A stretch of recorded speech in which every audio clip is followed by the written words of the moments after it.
on humankind, in the haunts of the deer I shall roam. And hurrah, soon will I see them, O hero. See them, O hurrah. Soon will I see them, the mist-covered mountains of home. To the mountains with the summits of blue, and their valleys and the springtime and their sunshine and dew, and the women and the men, ever constant and true, ever ready to welcome on home. And hurrah, soon will I see them, O hero. See them, O hurrah. Soon will I see them, the mist-covered mountains of home.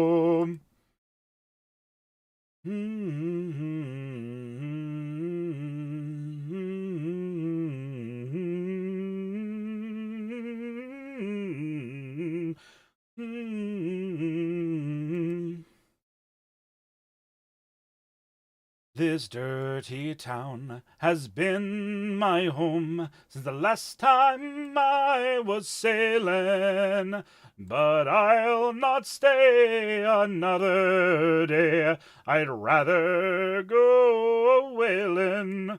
Oh, Lord above, send down a dove with beak as sharp as razors to cut the throat of them there blokes what sells bad beer to sailors.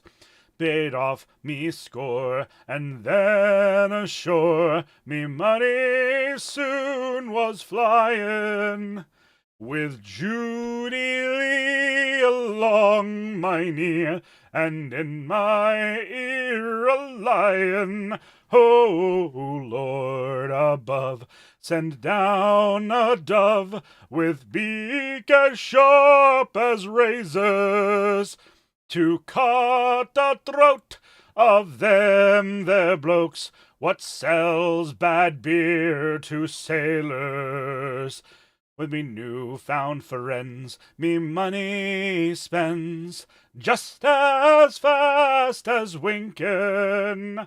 But when I make to clean the slate, the landlord says, keep drinking. Oh, Lord above, send down a dove with beak as sharp as razors to cut the throat of them there blokes what sells bad beer to sailors.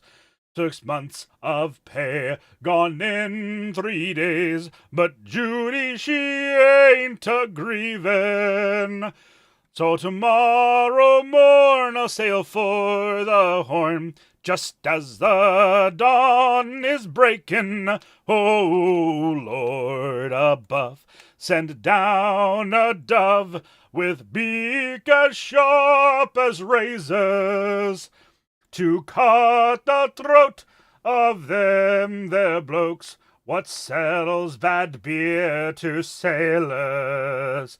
So for one last trip from shore I'll ship, but next time back I'm swearing I'll settle down in my hometown and go no more seafaring. Oh, Lord above, send down a dove with beak as sharp as razors to tomat the throat of them there blokes what sells bad beer to sailors. Oh, Lord above, send down a dove with beak as sharp as razors to cut the throats of them there blokes what sells bad beer to sailors. What sells bad beer to sailors? Bastard.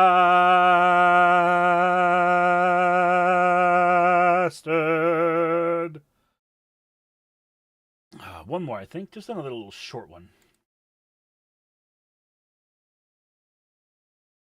End on a proper little shanty.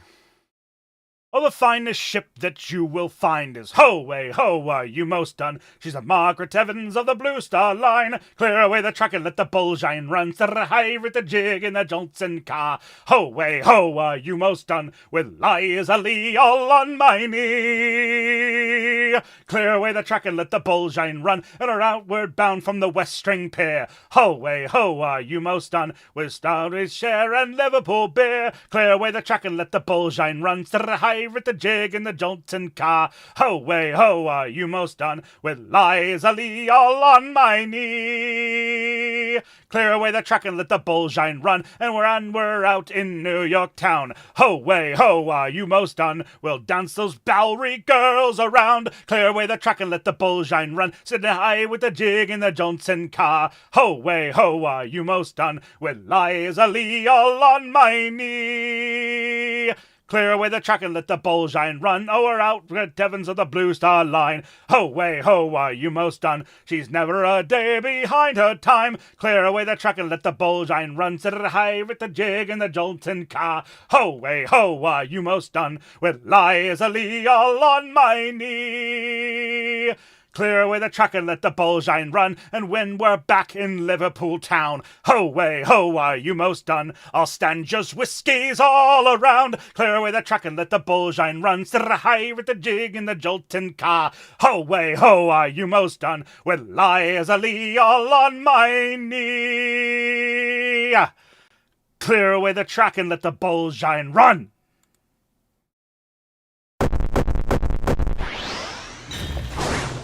Fuck you, Izzy. That's not the right finger.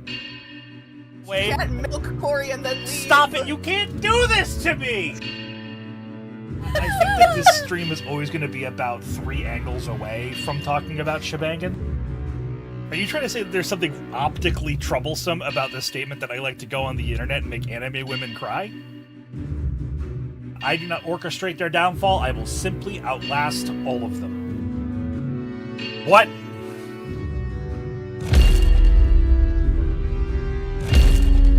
So let's talk about a shed.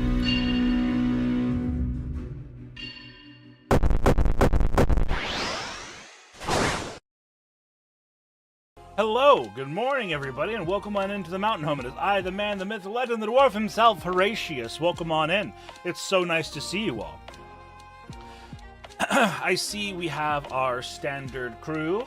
We've got Duvar Dwarf, we've got Big Game Mikey, good to see you. Bread! Welcome, everybody. It's so nice to see everyone today.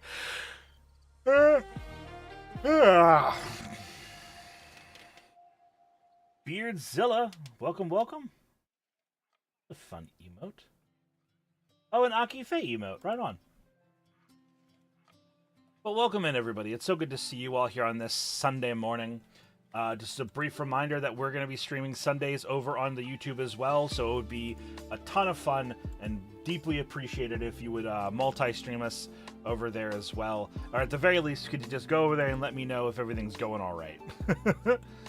I'm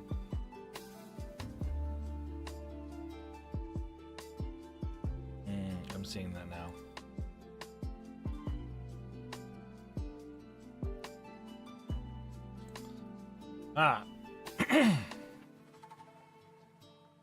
Any additional viewership over on the YouTube would be deeply appreciated, but I'll stop talking about it. Well, when I yawn after singing a bunch, it's because I have expended all of the oxygen in my body singing. Like it's so if you've ever listened to songs and there's like those big reprieves in the song where the singer doesn't have to do anything, they're spending that whole time re-oxygenating their blood. Do you have to keep YouTube unmuted like Twitch? I do not know. I do not think so. I think if you muted the tab or if you muted the website, that would be fine. Just like if it was on Twitch. But you might be able to mute it fully. I actually am unsure about that. So thank you for asking, Cal. It's good to see you. Echo. Think there's interesting breathing techniques? Correct. Ugh.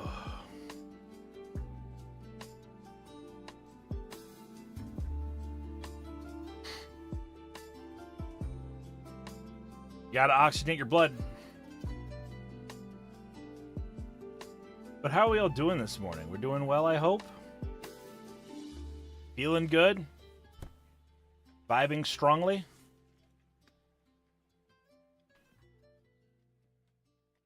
Rock and stone! Statism. Statum? Ox auxiliary, welcome in. Good to see you. Welcome to the mountain home. The oxen in your veins. It's true. That's why I eat beef. I appreciate you. Welcome on into the show. My name is Horatius the dwarf.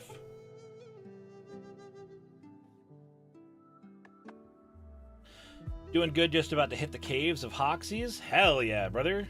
You know we love some Deep Rock Galactic in this house. I'm feeling a little small on screen. Am I feeling a little small on screen to you guys? Yeah, that's better. So I have some cool stuff to talk about this morning. I had the virtual meet and greet working for Atasha Coffee over at Anime Central yesterday. That was an absolute delight. I had to set my aspect ratio different, so I was like on a vertical screen. Because on Friday, apparently someone punched the fucking screen and took out the fucking TV, which is crazy. But yeah, so I'm gonna lurk in about 15 because my uncle's over. Oh, well, awesome, Andy. You take care of yourself, bro. I hope you have a good time with your uncle. But yeah, I was over there, and I was basically booth babing for Atasha Coffee for about an hour, and it was awesome. It was really awesome. I had a great time doing it. It was a lot of fun. I was like waving at people because we're in the middle of like the merch, the merchants hall. So like, it's packed with people and it's super loud. So they see me on a screen, like a big old like 2-3 foot tall vertical screen, but they can't hear me. So I'm like waving to people, and if they wave back, I start like coaxing them over like this. And then when they come over to the table, I'm like pointing at ears and go, the headphones. So they have to put on these headphones before they can talk to me. Yisan, thank you very much for popping by this morning. Welcome in. So it was very humorous, and I got a lot of people. They were really, really pleasant. It was nice. Met a couple of people. Gordina. This little cute Cyclops VTuber popped by, and she was a sweetheart. There's a lot of folks that I got to talk to. A lot of normies that didn't know much about VTubing were also very, very sweet. Another VTuber, he actually took a picture of me. Let me pull that up.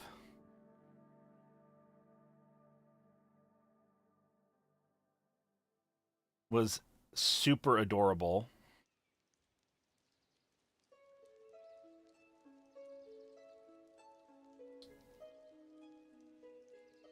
Where is it? Yeah, sorry, Grogda was her name. Yeah. Ribs the Goblin Wizard Biker. This dude was cute as shit.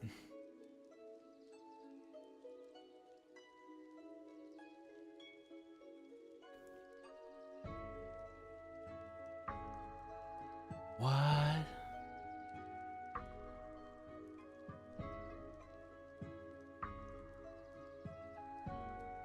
Yeah, so this is super cute.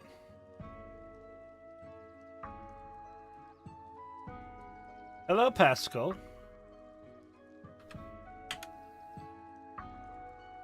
Rock and stone! Ooh, Gay Kisser, welcome on in. How you doing, Pascal? Let's see. Hail, dwarf, what brings you far from the mountains? I'm not. I'm in my mountain right now. Still working on the special powder scout overclock. Oh, yeah. Hi, Elf. Welcome in, dear.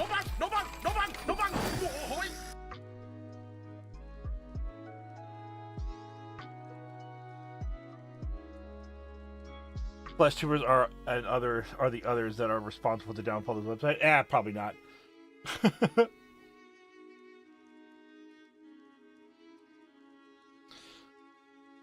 How you doing, Elf? It's good to see you. Elfin, good to see you as well, buddy. Gay Kisser, welcome in. I'm glad you found one of my favorite redeems on the channel. It's Senshi from Dungeon Master saying bread, bread, bread, bread, bread, but in like 6 different languages. So whichever one you get is random. Oh, hello, Lady J Psych. Why, it's my Psychoshi. Doing pretty good. How are you, sir? I'm wonderful. I'm wonderful.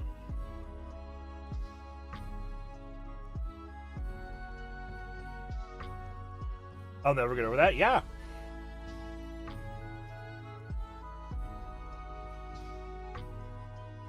Incredible quote pull.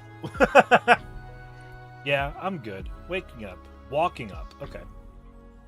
Oh, that's what that does. Didn't ask plus your female, plus L, plus ratio. Yep.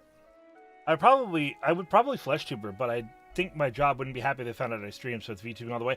I think that's a reason why a lot of people do it. I'll be honest with you. The anonymity of it is a lot higher if you're just fucking doing your own shit than you're being a VTuber. It's harder to, like, obviously, legally, if your company looked into it, they would find that, you know, your name is associated with the account, right? Hello, sir. May I have a cup of water? Yes, you may. A chair is a chair. You can have a cup of water. I think that would be nice, to have some water to drink. They were said a quote from Gimli or something. No. So there's quotes, and mods can add quotes, and then they get to add quotes to that redeem. And so whenever you guys pull a quote, you get a random quote. I think we have like 350 quotes right now. What a nice delicacy. Truly, the anonymity is why I commit all the crimes under an alias. Correct. I just do it because I think it's neat. Well, true, but Elf, you've been streaming so long that you know, you've been streaming before VTubing was like a even remotely popular.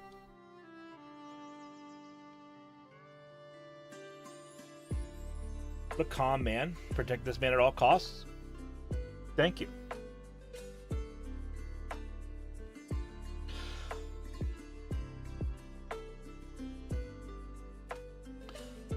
Finally, just popped a zit on my face. It's been bothering me for like a day and a half. Hello, numbers. Sorry, I answered that question. I'm just literally doing some Rock and stone. hygiene. Myra! Hello, Myra. It's very nice to see you. Good morning. Good morning, good morning. Let's see.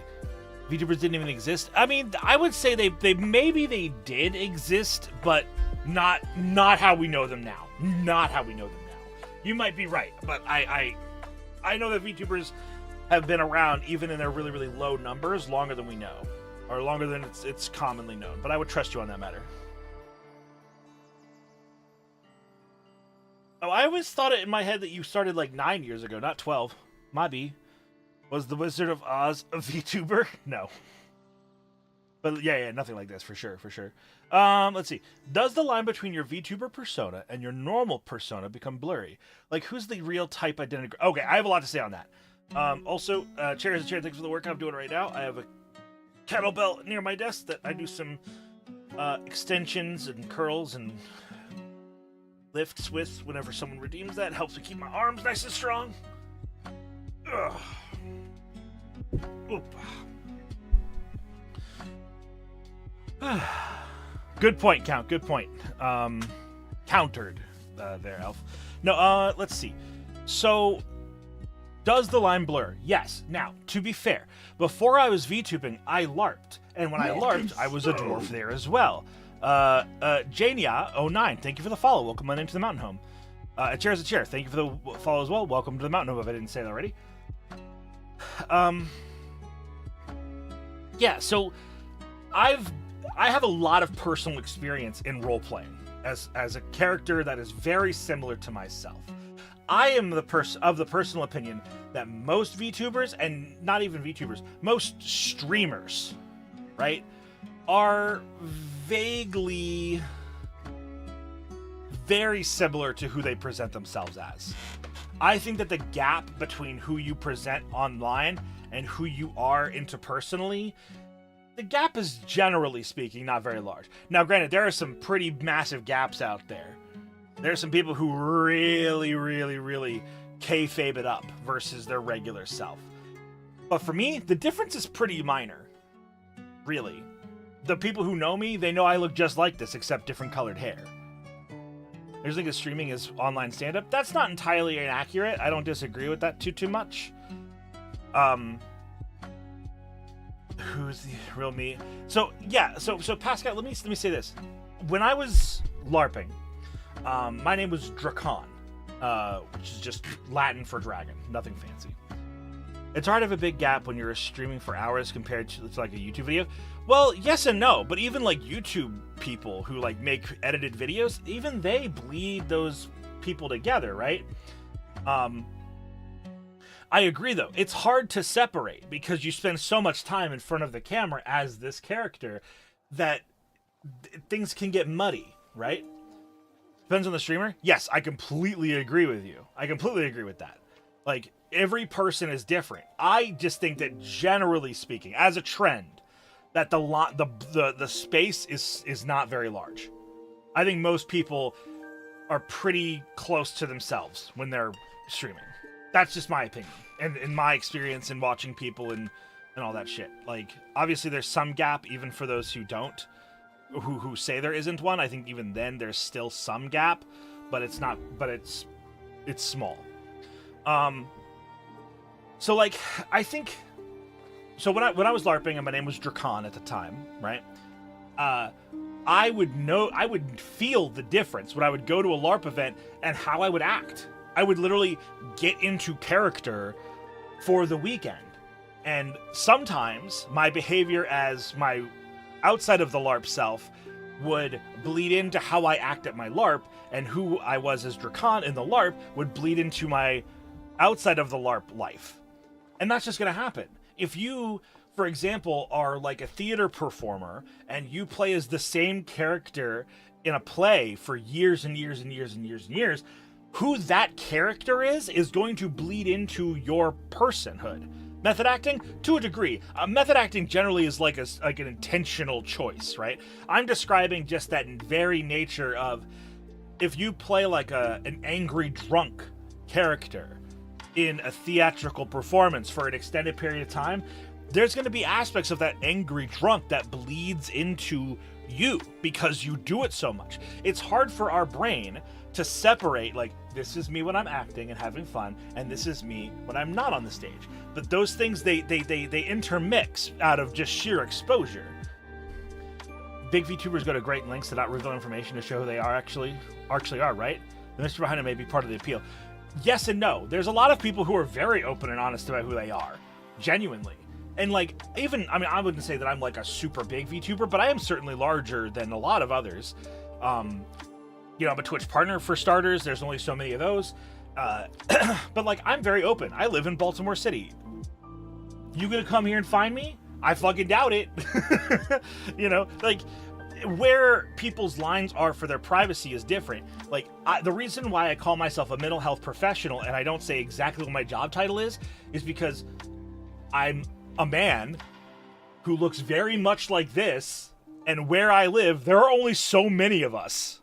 I'm good on that. Yeah, see? That's my point. I'm gonna go therapy because they scripted trauma. No, absolutely. That happens all the time, where we call that transference, where the experiences you have bleed into yourself and they transfer into you. Or I guess it's like actors transference.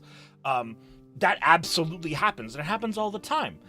And like, what happens for me as a mental health professional is when I'm working with clients, right? How does anyone have the time or energy to cyberstalk people? The answer to that question is very simple, Mikey. It's that some people don't have a lot going on in their lives. They're maladjusted, and they choose to crusade on things that don't matter. Like hurting somebody that they will never otherwise have met. Location noted, BRB taking a plane right now. Vani Panini, I say this to you with all the honesty in the world. If you showed up at my doorstep any day of the week where I was home, I would welcome you in with open arms, feed you, and house you for as long as you liked. You are always welcome in my home. It's like how people say you change how you think about yourself by consciously making the effort to talk about you differently. Yeah, so I talk about that a lot as Yisan, I say this as like self-talk, right? Like if you self-talk, I swear to God, it sounds like the most hokey, like childhood silliness possible, right? But I promise you, if you every single day get up in your grill in the mirror and talk about how incredible you are and you praise your own victories every single day, or even just most days, you are going to feel better about yourself in the long run. I promise you. I promise you that. That is very, very... The brain is stupid. If you repeat enough, you'll believe. Yeah, abso-fucking-lutely, Morido. Absolutely. If you sit there and you're like, I'm incredible, I'm good at these things, you can literally push yourself into a stronger sense of self-esteem. I don't recommend you wandering around Baltimore. Correct. Are you better by that? Good. I'm only interested in cyber stalking delicious food. Yes. Oh my God, that's so sweet. Vani Panini, I say this from the bottom of my old man heart. I platonically love the shit out of you.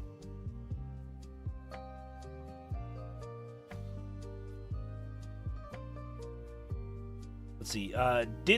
Dindley, thank you very much for the follow. Welcome into the mountain home. Bunny is a good move. Yeah. All my knowledge of Baltimore comes from The Wire. Not that far off from reality, my dog. Like, all the ramen will find it. Yes. It's that the amount of people who have negative self-talk, and usually because of parental figures. Yeah, or just anything from their like rough surroundings, their come up, their growing up. See, here's the thing, dog. When you negative self, listen, we even have a rule here on this stream in this space. We don't do no you. Well, you guys know what I mean? When someone's like, "Oh, dude, you're so kind," and you go, "Ha, no you." No, we don't we don't do that here. We don't do that here. If someone says you a compliment, instead of, if you feel the desire to say no you, instead you say you also. Exactly, Count. Exactly. You say you also. If you can't think of anything better to say, you say you also. Because if you say no you, do you know what you're doing with that? You're taking this compliment. Let's say if I made you something. I made you something, and I handed it to you. And you were like, "Oh, this is so lovely. This is so nice. Here, you have it." And it's like, no, I made this for you. This is for you to have. I don't want it. I don't need it. I made this to improve your life. If I waste my breath, my compliments to give you one, that's for you. I don't want it. So at the best, if you say you also, then you're being like, yeah, we can share this. We can share this gift. You're being kind and giving it to me, and I want to share it with you. You made this pie for me? Let's both have a slice. That is receiving it. You're receiving the gift. You're being thankful, and you're being gracious by offering it back. Compliment equivalent of a cutting sandwich in half. Exactly, Cathal. And if someone handed me a sandwich and I said, no thanks, you eat the sandwich. Well, no, they didn't make the sandwich for themselves, because if they did, it would have what they wanted on it. They made the sandwich for you. I suck at taking compliments. Get better.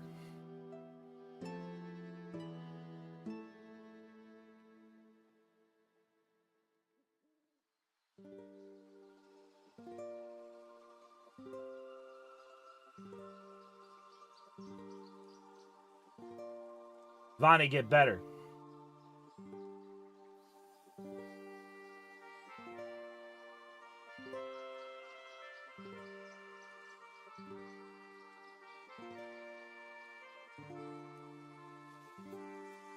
You're trying? Good.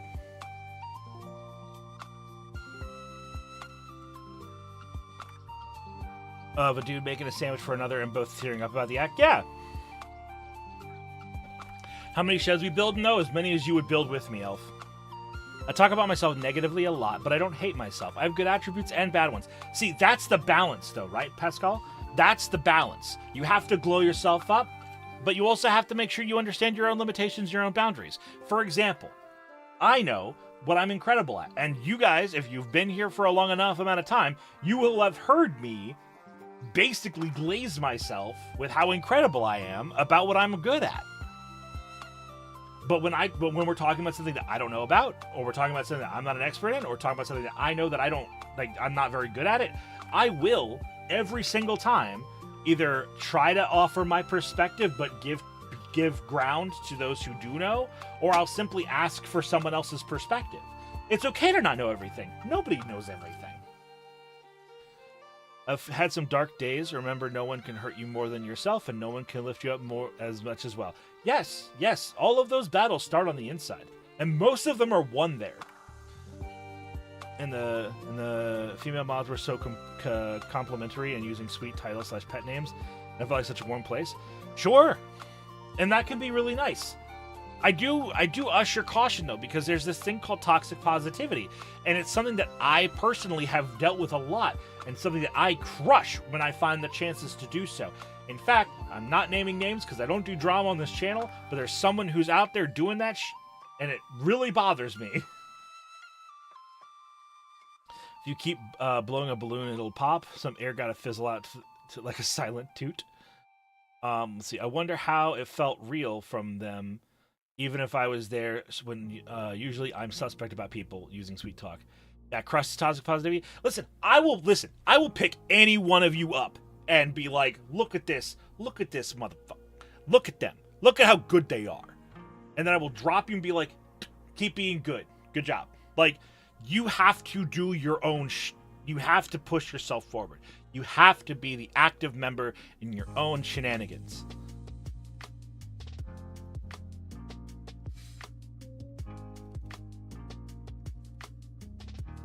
A reminder to check out the YouTube. It's in the pinned message.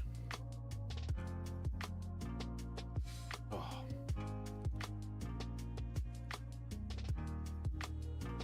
Nah, it's just exclamation point YouTube. It's up there in the thingy. Like exclamation point links is good for when you're just starting out and you don't have a lot. Exclamation point links for me would be like a billion. It would literally fill the entire chat box, and nobody wants that.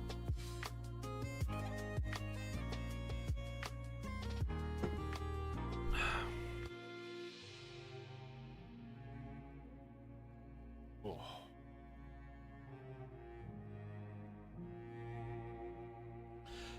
I mean, I have a link and it goes straight to the link tree. Yeah. Maybe that's what I should do. I should get mine to link to the new card. You guys see that we have a new card? We have a new card website that Myra made. It looks really good.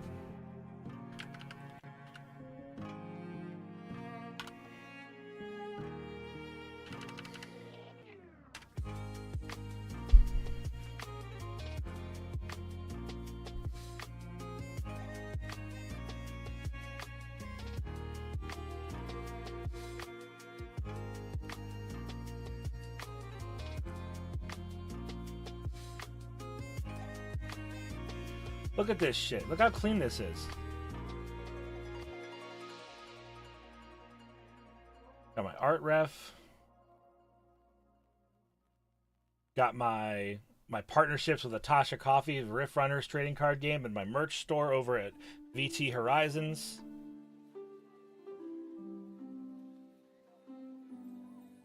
You can come over here, buy some coffee so I can get one step closer to getting my own flavor of coffee. Go over to Riff Runners and get trading cards, and you can go and you can buy my merch, like my incredible Oshi bottle. This is awesome. And you can also hire me for voice acting. Teehee.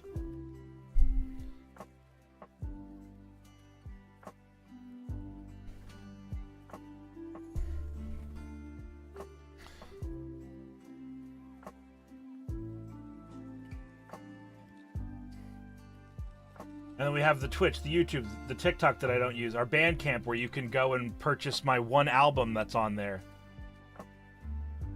Songs of Sky and Mine.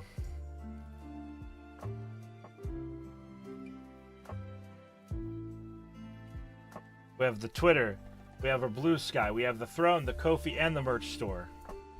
You guys know that I have a throne? With Discord, you are correct. Like I DM'd you too. You are correct. Really mad. Yes, dear. Hi, wife. New people, that's my actual wife. I love her. Bear! Hello, Bear. I love Horatius preview. Coffee will be here soon. It's good, bro. Let's see. I hate spaces where you voice a non-insulting negative opinion about someone and everyone else lies in toxic positivity because there's no way to hear anything negative. Yeah, well, so listen, like the reason why toxic positivity is so prevalent and why it's so effective is because it's comfortable. It is.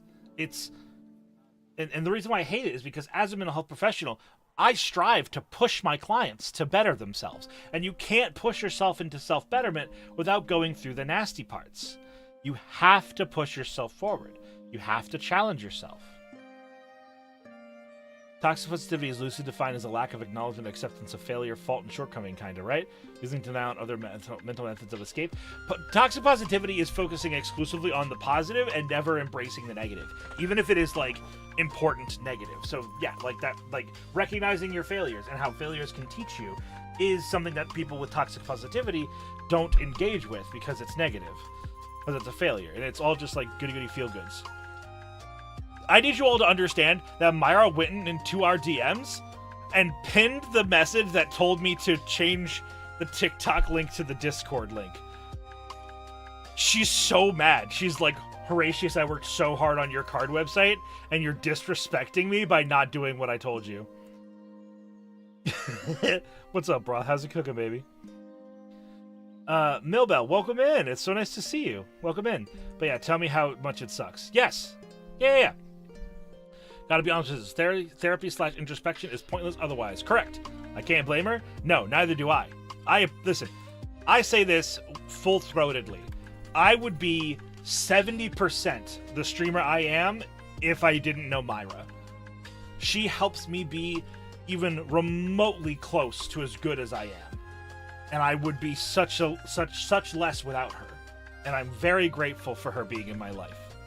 And not just for that business bananas. She's also an incredible friend.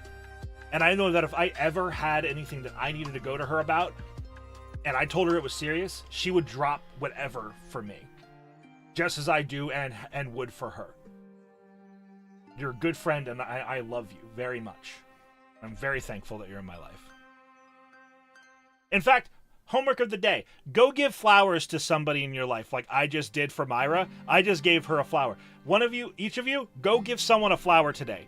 It could be a message. It could be a literal flower. I don't care. Go tell someone that's in your life that you know has helped you be a better person. Go tell them that they've helped you be a better person, that they matter to you.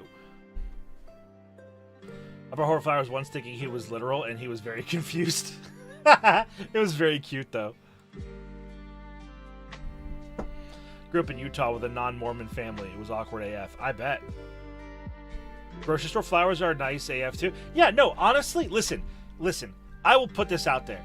I don't care if someone walked out into the garden or just walked onto the local strip and grabbed a dandelion and walked over and handed me this like dandelion fresh from the street corner.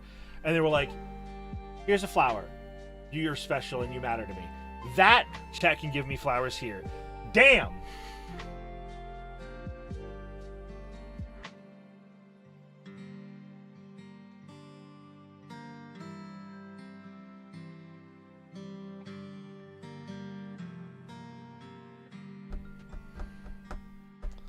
Or make the flower, spritz your scent on it. Hell yeah. Showing appreciation is the gist. Correct. Hey Faye, welcome in, dear. Good morning, Horror. Out running errands at the moment, but you'll have my lurk. Hope you, Willow, and Chat are doing well. Thank you. I'm just joking, Horror. Don't kill me. What? I was just gonna send you something. Alright, I picked you a flower, but my cat ate its leaves. That's really cute, babe.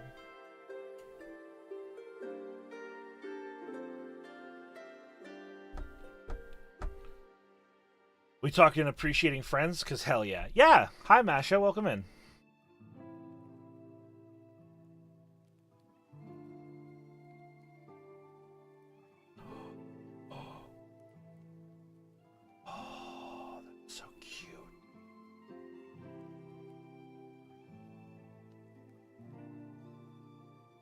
Hi, Sidereal. Welcome in, gamer. I love hearing about your awesome friends. Yeah, my friends are awesome. How you could have just at Bear? Oh, what did Bear do? Did Bear do something?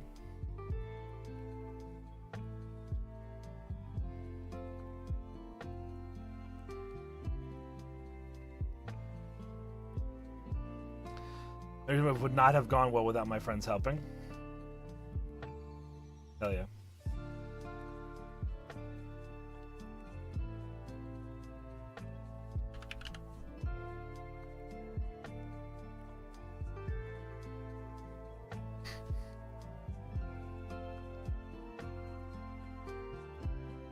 Just chatting streams are fairly common on Twitch, Fiscal. Highly recommend checking out the category. Yes. Came to Twitch after getting banned on TikTok. I used TikTok Live a lot, and honestly, I like the diversity of stream types. More casual nature of the streams and conversations that happen there. But yours is one of the first on Twitch. It would feel nice to talk to other people. I don't get to watch people play video games, TBH. I think that some people, it's obviously vibes, right? Like, everyone has their own vibe. Hora is a casual gamer at best. You take that back. Hora does do Let's Play sometimes. Thank you, love. I would give one to my old bus driver, dude. Gave me a lot of wisdom. Was a good guy. Hell yeah. I do like your gaming streams, though. Thank you. I wish more people did. Oh, Nepsy did a workout. Never mind. Hold on. I gotta do a thing. Also, if we all go to Myra's throne that she posted a little bit ago and put a couple dollars on the custom chat widget, we'd make some real progress. I'm just saying. I put $5 on it.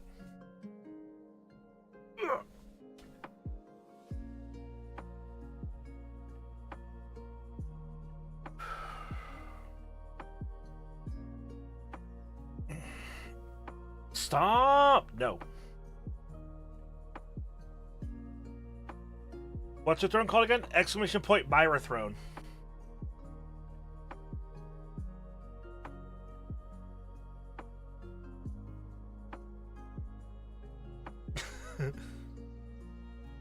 I was horror here to be humble. I appreciate you for it too, Count.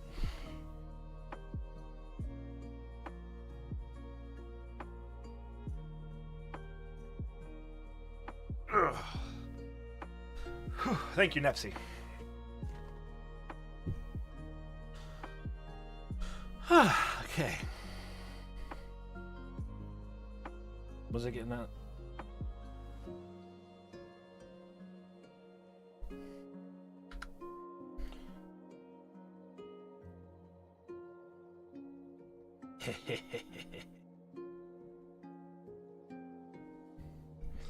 Okay, Grim Worm.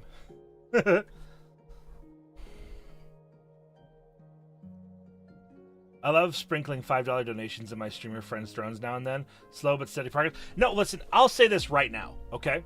Genuinely. If you have ever thought, how could I help a streamer that I like? Every time you every time you come by their stream, go onto their throne, find something that you can contribute a small amount of money to, and just put a couple dollars on it. You know? Just a couple dollars every time you pop by. Easy as hell.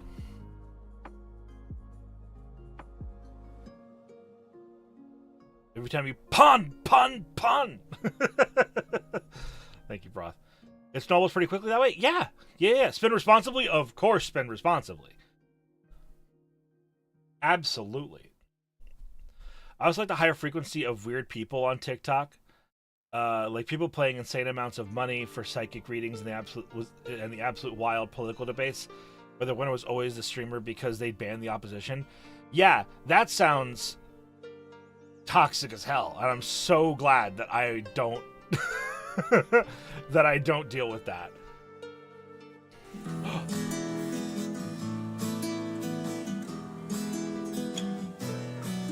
The greatest adventure is what lies ahead.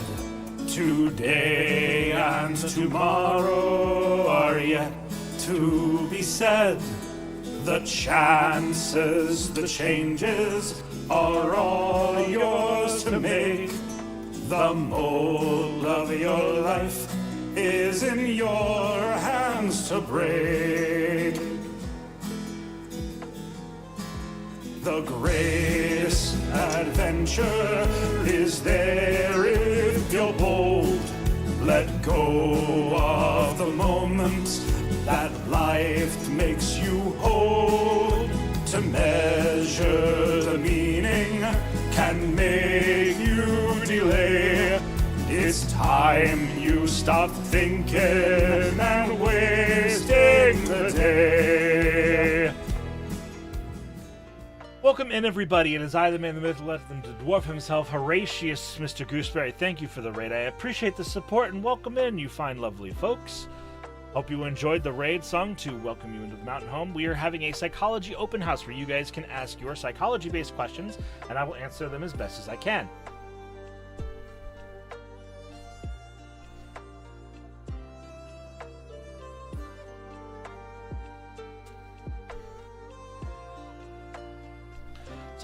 Psychology, mental health, or sociology, yes.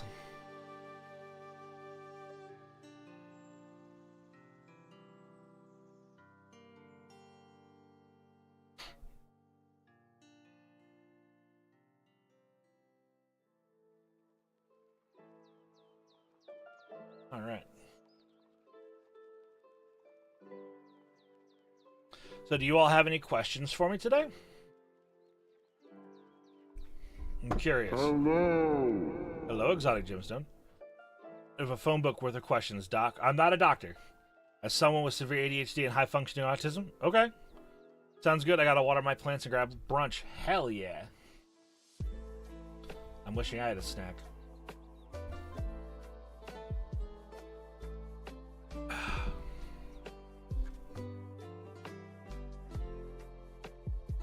Probably just drink more water. With the rest of my cup of coffee about it. You're always invited for mimosas. Hell yeah. What are your thoughts over the overuse of the term narcissist in our modern society? It's basically turning into an insult for anyone who doesn't like. So, Erratic T, thank you for the follow. The easiest answer I can give you to that, Pascal, is that is just the buzzword of the month. You know what I mean? Like, it's just, that's what's spicy right now. It's gonna change. It always will change. People, you know, for decades would be like, oh, I'm depressed. Nah, motherfucker, you're just a little bit sad, and you're uncomfortable with that. Like, you know, obviously there are depressed people. I'm not saying there isn't, but, like, depression and sad are not the same, right? And being a little egotistical every now and then, or having a really high sense of self, and narcissism are not the same thing. So, yes, people do use the word narcissism way too much. Remember when sociopath was just thrown around? Yeah, I'm pretty good at Call of Duty. You could say I'm a little bit of a sociopath. Yeah, let's, after I got home from high school the other day, I totally cleared a lobby by getting a 25 kill streak, and I called a nuke. I'm a little bit of a sociopath. Yeah, of course. Of course. Like, people suck, and they use the wrong terms all the time. But, like, what are my thoughts about the overuse of narcissism, or narcissist? It is an easy way to say a single insult to demolish someone's credibility, right? Because if you call someone a narcissist, pretty much everybody has some amount of experience of a narcissist in their life. Whether that's a parent, or some other authority figure, or a sibling, or a friend. Destroy! I Celador. But yeah, like, I think everybody has some experience with a narcissist in their life. So it's very global. It's very easy to relate to. And so if you go, oh yeah, don't talk to that person, or don't be near that person, they're a narcissist, then it's very damning. It's a very damning insult. It's a slam dunk for destroying credibility easily because people are quick to disagree. Yeah, and you have to be willing to hear the person out for them to prove that it's wrong. You know? Like, if someone called me a narcissist, I would need to be able to talk to you to explain or prove to you that I'm not.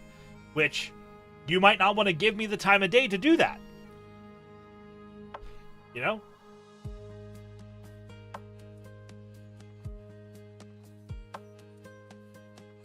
Yeah, exactly, Gemstone. Often, how would you define a narcissist? So, similar to my analog earlier about, like, being sad is not being depressed, right? Like, if someone thinks very highly of themselves, if someone has a really big ego, if someone, you know, is very confident, that's not narcissism, right? Narcissism is a prevailing sense of betterment. To shreds, you say? Is that you are better than the people around you, and they need to, one, they need to know that you're better. Two, you need to prove that you're better. 3, they need to never question that you're better. And 4, it's not like it's all encompassing, right? It's narcissism is just as much about amping yourself up as it is about putting others down. Whereas, like, for example, take me, right? I have a really strong sense of self. I think very highly of myself most of the time. So in that process, I push myself up, but I do not push other people down. And that's the important part. You can amp yourself up. You can gas yourself up. Talk about how incredible you are. But the moment you start to be like, not only am I good, but other people are shit, that's when you're starting to wander into the dark forest of narcissism. It's a little bit less binary than that. There is a lot that goes into it, and to be like properly diagnosed with narcissism, there's like a whole other thing that needs to occur. But the gist of that state of the question is, if somebody, you know, is amping themselves up while putting others down, that's like a big red flag for narcissism. Every word that comes out of the defending party after the label is used can be discredited as manipulation and machinations of the narcissist. Yeah. It's like alcohol isn't necessarily a bad, but being alcoholic is bad. Yeah. Are we talking about narcissism? Briefly, yes. I'm a carcissist. I have an exaggerated sense of the importance regarding Pixar's cars. Kachuga. Hi, Izzy. In my mind, there's a difference between quality and the like and a disorder. Yes, and that is also true, right? Like, I would argue that you can describe someone as having narcissistic tendencies, but they are not a narcissist, right? And that, again, pulling it back to my sadness versus depression, right? Like, you can say someone is having a depressive episode, right? But that's not, they are not a depressed person. They are not struggling with depression. Do you get what I mean? My narcissism is derived from thinking Optimus Prime is cool. As long as you don't think that Optimus Prime is fuckworthy, that's an entirely different thing. I love my friends who... Never mind, I don't need to get into that. Walking stone! Just a Vietnamese guy. Welcome in. Thank you for the follow. Robosexual. What's this Correct. supposed to mean? Read a fucking book. I don't agree, and my opinion is right because I'm always correct. Yeah, absolutely. You are. Here, media is kind of good about saying post-traumatic stress instead of PTSD. Yes. Optimus is Prime, however. Narcissists see people as tools and in support of their interests or ego protection. Lying, even for mundane, insignificant things, is common to protect the image of the image they have. It comes from a very deep buried insecurity and fear. Well, narcissism comes from a lot of different things. There isn't one source of narcissism, and it can be different for different people. So, like, what you said is not inherently inaccurate. It's just not the full picture. We don't king shame here? Yes, we do. I do. I just joined a Discord where it's an 18-plus channel dedicated to robot king, so there's that. Cheers. Mythica, don't call me out like... We have a quote about it. We do have a quote about it.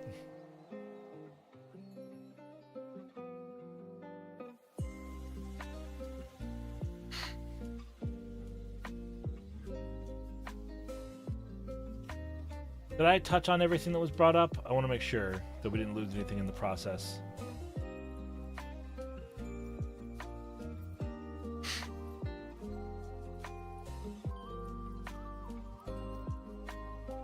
There's 1 to 5 kinks I will shame because they're illegal. Yes, and there's many, many more I will shame because they are consistently unsafe.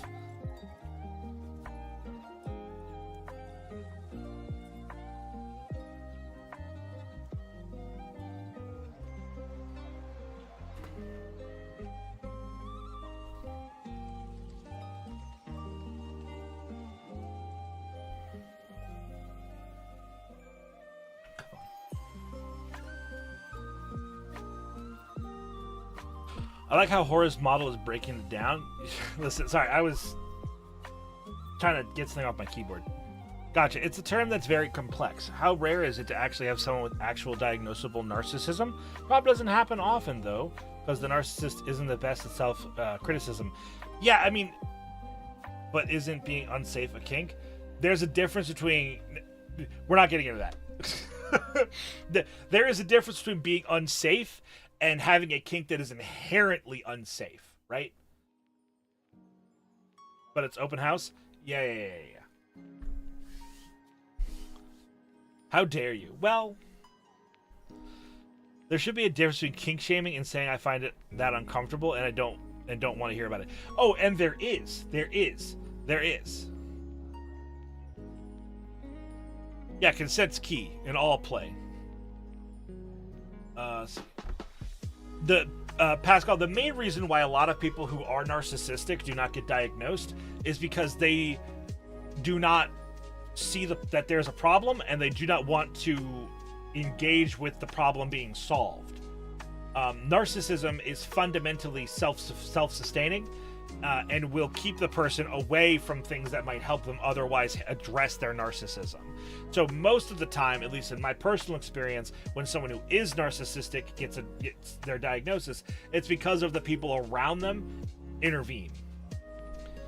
The offended party only takes it as shaming, which could be untrue in most cases. Sure. If you want to feel unsafe, just release a bee in your room with the person in the same room as you. The bee is scary.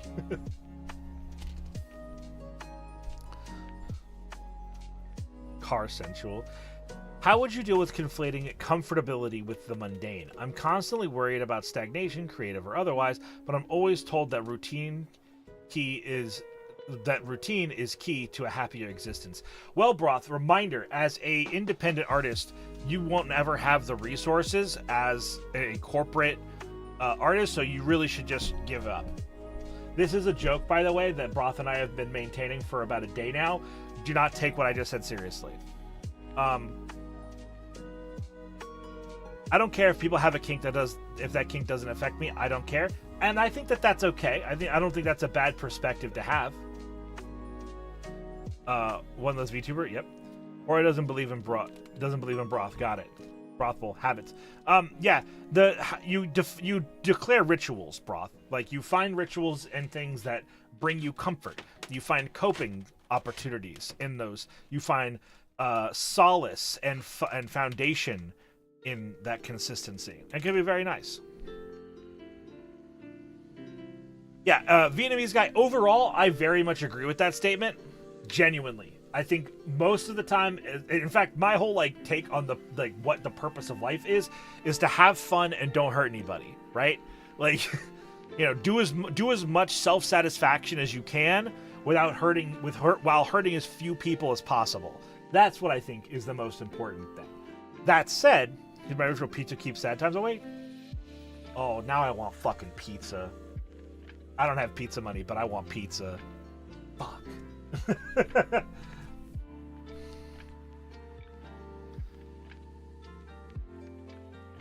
I haven't had pizza in a while. It's been a little while. Purpose of life, get some 7-Eleven pizza, bro. No, listen, I'm with you on that. I've gotten 7-Eleven pizzas several times, and they're legit. Stagnation and simple living are very different. Personally, I want a small house and some fruit trees I can tend to. Not quite farmer, but close. Yeah, I'm with that. A little orchard is a lovely project. I'm having to learn to be explicit with my boundaries. Good! I'm going to pull up the thing. See? This is the perfect boundary. Okay? You guys see that? The wall itself, sticking out of the ground, has some pliability to it. It can give a little bit. It's flexible, right? But where the boundary is in the ground, that doesn't move. The boundary doesn't move. Okay? But the wall can give a little bit. The wall can give a little bit. Izzy, you're adorable. This is the perfect boundary, in my opinion. Is that an Izzy OC? No. There's more than one ooze in the world. It's a gelatinous. Is this a kink? Probably. Now this is peak engineering. Is your cousin Jimmy? Incredible. You're not advancing is bad, but being content isn't so bad. Well, yeah, it's all about what you want out of life. People can have different levels of ambition. Axolotl lover, thank you for the follow. Welcome into the mountain home. We love axolotls here. They're adorable.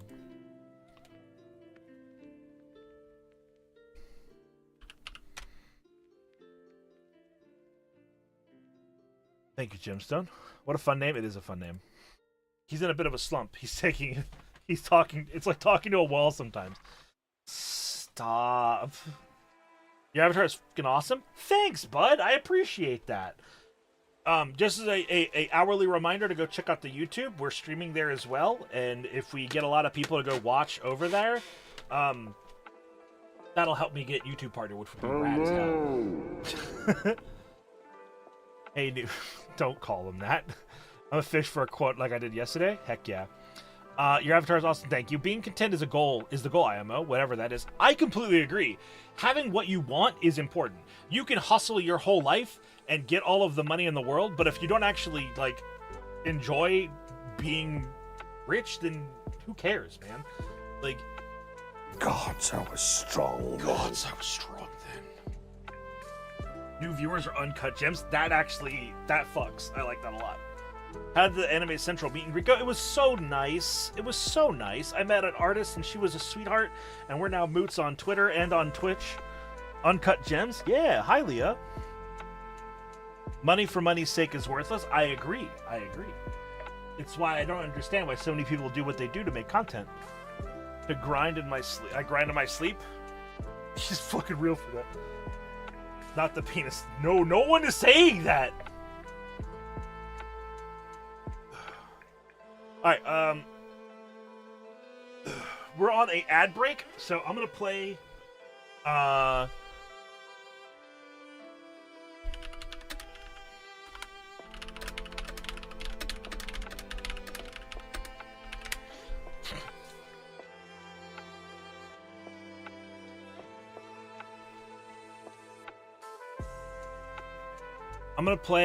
my single. And when I get back, we'll talk about imposter phenomenon.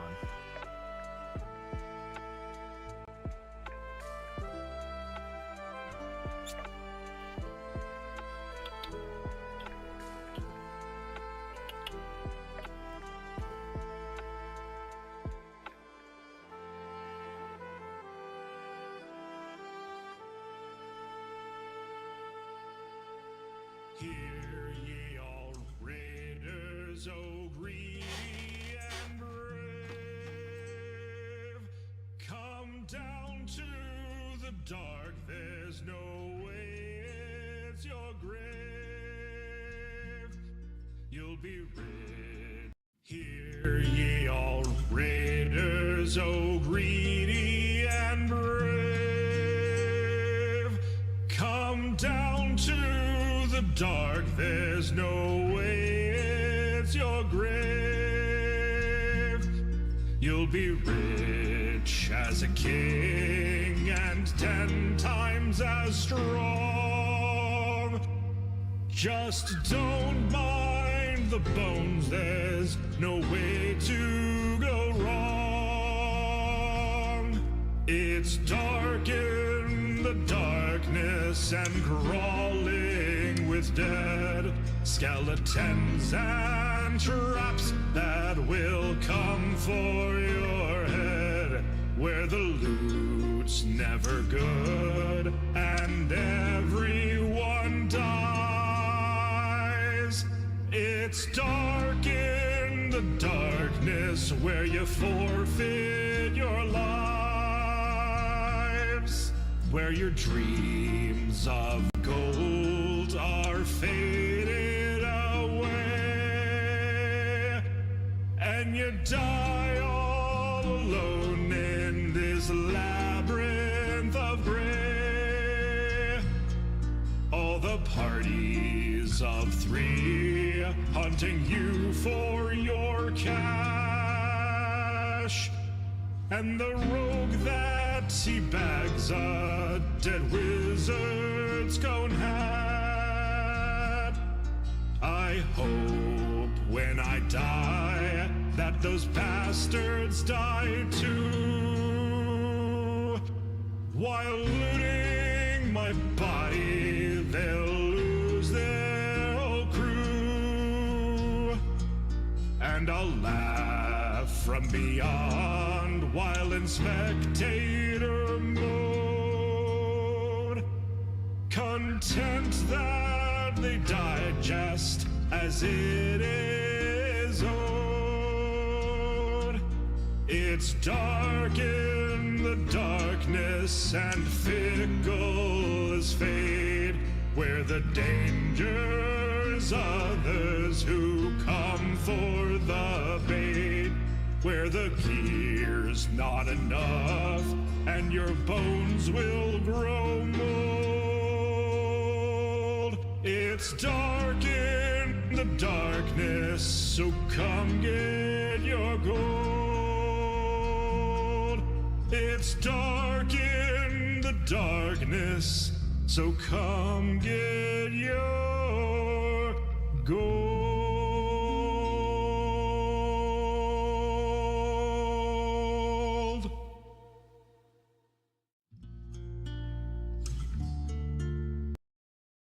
All right.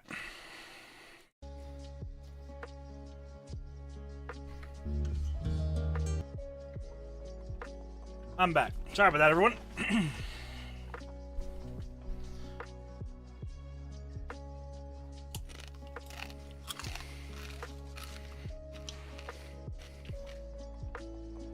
Thank you, Soup.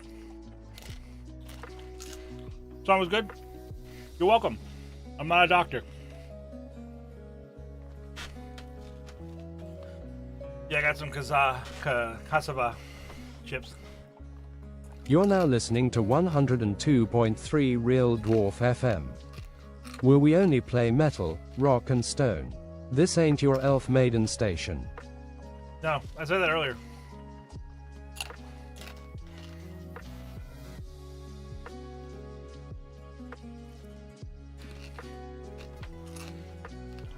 Thank you, I'm glad you liked it.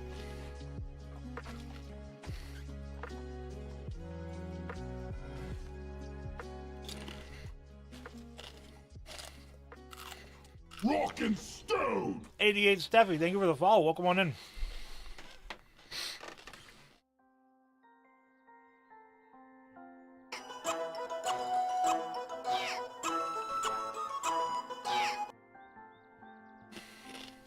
Steffi cheered X5. Thank you. I appreciate the bits. Morning.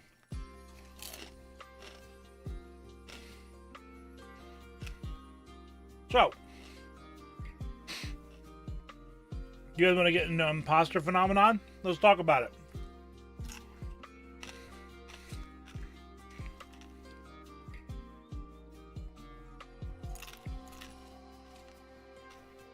Oh, well. Bye, Izzy. Good luck.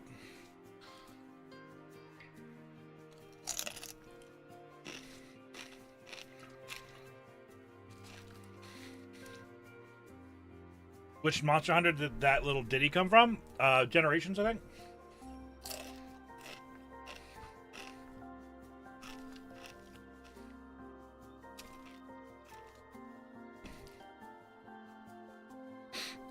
Is there supposed to be a comet blowing up the Earth? Because I'd like to go crank one out if that's about to happen.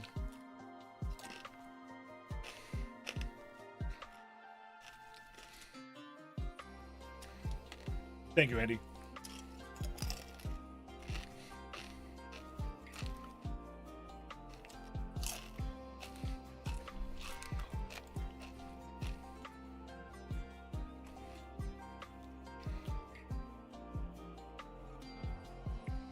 Oh no. Hey, Masha, thanks for the $5 on the robe. I appreciate that. That's very kind of you.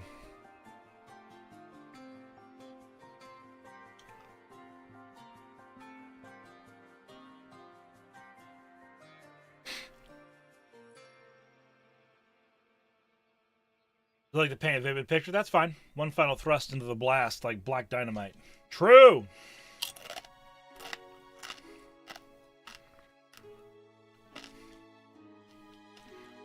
This is all of our species? Yeah.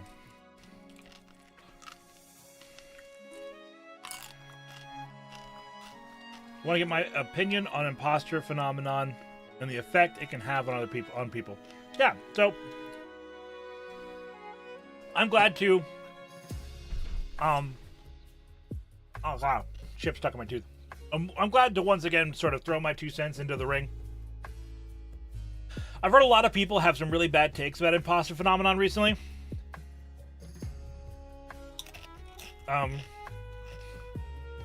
So I'll give you the full spiel once I'm done with this snack. Remember, there's a couple more chips. I'll drink to wash it all down. I'll get right into it.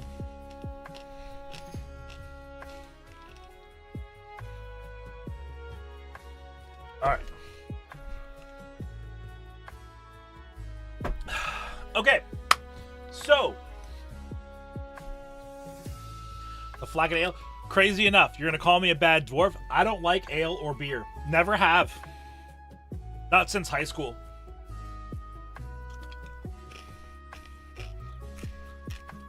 I love mead. And I love wine a lot. And I like heavy spirits.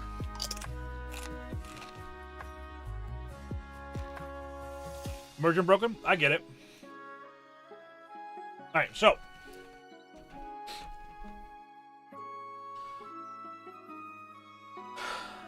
Blueberry wine is best. It's incredible. Alright, so. First, a definition. Picturing it feels wrong. Pascal, I'm guaranteeing you right now, if you look up dwarf, like fantasy dwarf drinking wine, you will find so many.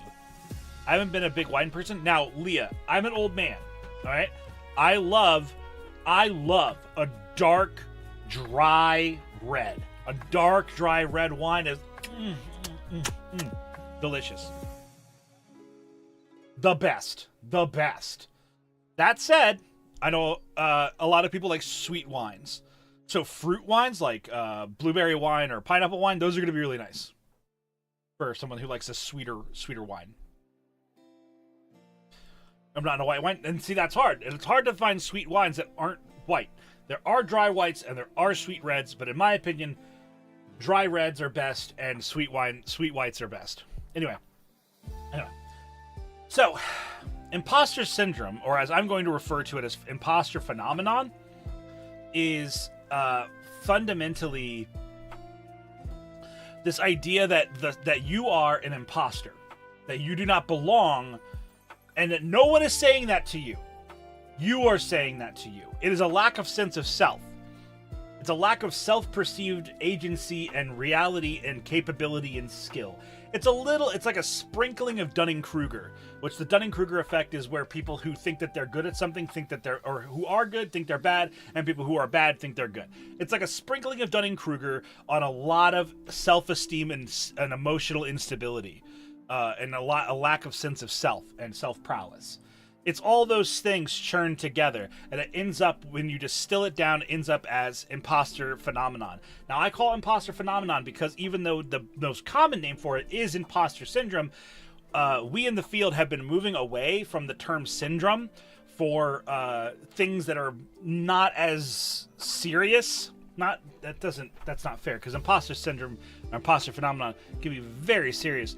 But like, syndrome kind of has some baggage as a term.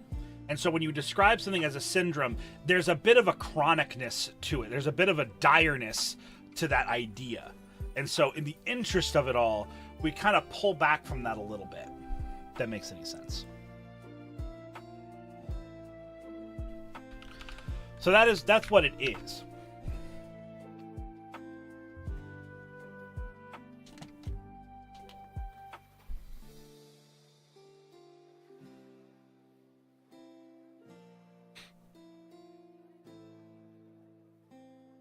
So bear with me. I have a recurring dream, or every week or so. I'm back at school, scrambling in a panic to find my next class, only to remember I graduated over a decade ago, leaving the same place, the same path as I always did. I was told that my brain trying to heal me. Is that really a thing? I'm feeling healed or much better every time I had the same dream. Yeah, listen, I'm going to tell you right now that I think that trying to ascertain the value of dreams is a waste of time. I am very, very firm in that. The nihilistic world type view? No. Because nihilism is that nothing is worth it. right, Pascal? Nothing's worth it. And imposter phenomenon is that you think that where you are, you do not belong because you're not good enough. It's very, very specific.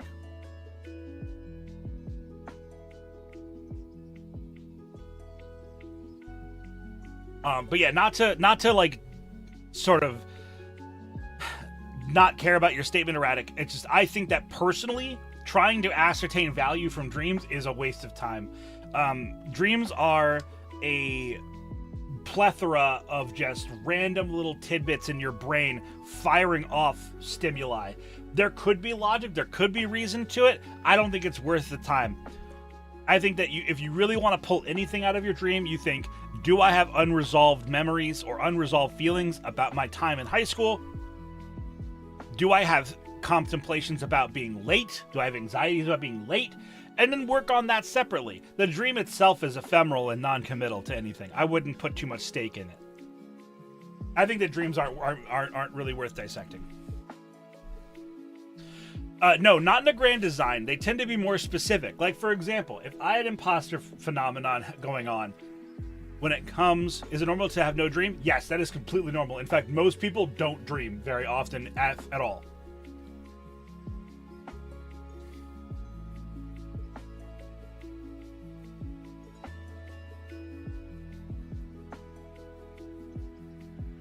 Yeah, Andromeda, I think that that's fine. Yeah, dreams may have meaning, but like I said, it's not that I think that they are worthless. I think that it's not worth chasing ghosts. That's my perspective. Dreaming and hearing your own voice in your head is cringe. True. But yeah, Pascal, imposter phenomenon is more about, like, if I had it as in terms of my content creation, right? I'd be like, man, I hit Twitch partner, but I don't belong here. I've fooled all these people into watching me. They don't actually want to watch me. They're not real. You guys aren't, like, it's finding every reason in your mind possible to be like, what, to reject my own reality and substitute it with any reason that makes me feel lesser than. It's supremely toxic and unhelpful.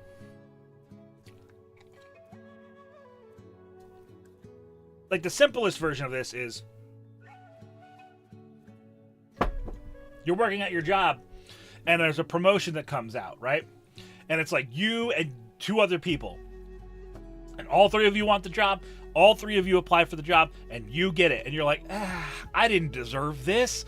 Billy in accounting deserved this job. He's so much better than me. No, you got it for a reason. The people who gave you the job gave it to you because for some reason or another, they thought you were better a fit. Maybe that's because they like you more. Maybe it's because they think you're better at the job. Doesn't really... Oh, thank you, Amasha. Thank you so much for the Ko-fi. Oh, it is pizza time. Uh-oh. Hey, how you doing, Viridian? Is it okay to have a manageable level of imposter phenomenon as a way to humble? So at that point, it's not imposter's phenomenon. That you're describing, what you're describing, Willow, sorry, Broth, is just self-criticism. That's healthy, I think. I didn't get a job I was really hoping I would get. It's not because I'm not good at what I do. Correct. Also, Willow, someone just sent us money for pizza. Can you order us a pair of pizzas for lunch?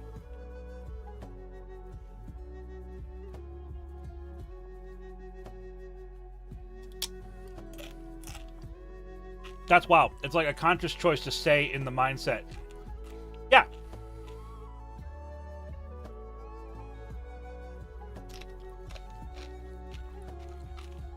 Thank you, Masha. I really appreciate that. That's very kind of you, Amasha. For those who didn't see, Amasha sent me $20 to get some pizza. Thank you very much. You do not have to do that. I am very gracious. I'm very thankful. Pizza time. Yeah, basically we're probably going to get like a cheese pizza and then a non-cheese pizza.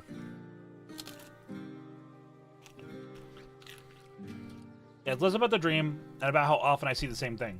It's a broken record at this point. That might be called TSD. I don't know enough about that yet.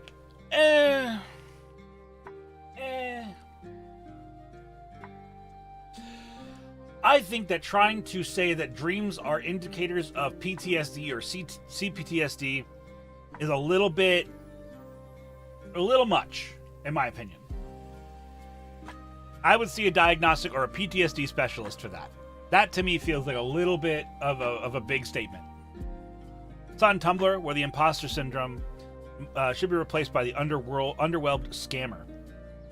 Instead of thinking I deserve it, do you think wait, that works? I mean, sure. I mean, however you got to make it work, right? Do imposter phenomenon people sometimes broadcast their pessimism and self-loathing?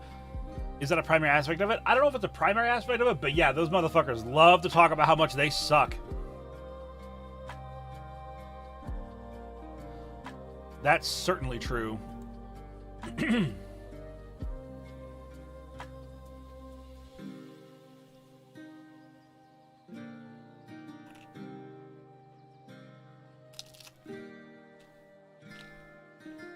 One hundo.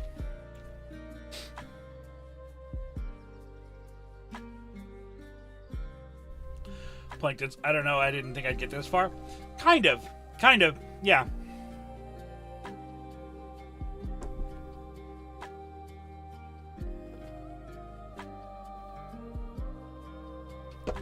But yeah, so the original prompt for this was my opinion on imposter phenomenon. And my opinion is you need to get over yourself and you need to get the fuck out of your own way. You need to get out of your own way. Is the real long and short of it. You need to pick yourself up, set you off to the side, and let your own efforts move down the path without you stopping it. It's also, and this is fundamentally important in my opinion. A lot of people look at imposter phenomenon and think of things like, oh, this is something that's happening to me. No. This is me being lesser than. Actually, no. Imposter phenomenon, in my opinion, is fundamentally about a really, really maladapted sense of control. An illusion of control bias that has gone wild. Because let me tell you right now, could I do something with this stream to make the majority of the 112 people that are here right now go away? Absolutely. Absolutely I could. I do have control over that. But I can't make you leave. You know? If I just stop talking, I'll just walk away. I'll walk away. And you know what? Some people are going to leave, right? Some people are going to leave. I'm going to walk away for a minute. I'm going to get some water. I'm going to take a piss. Some of you guys are probably going to leave, and that's fine. All right? But I can't make you leave doing this. You'll do what you're going to do. I'll be right back. It's an experiment.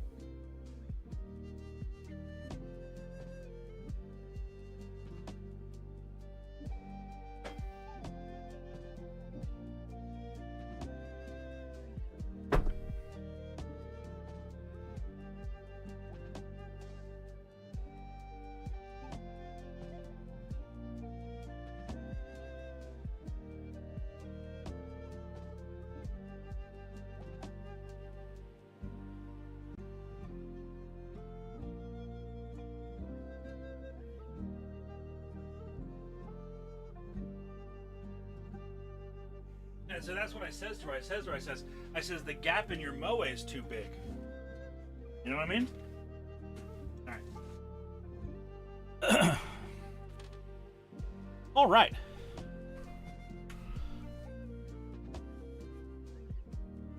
I'm stuck with cat on lap.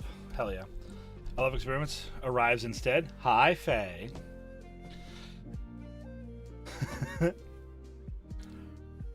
Isn't there a Twitch boob streamer whose entire stream is just her off camera? Probably.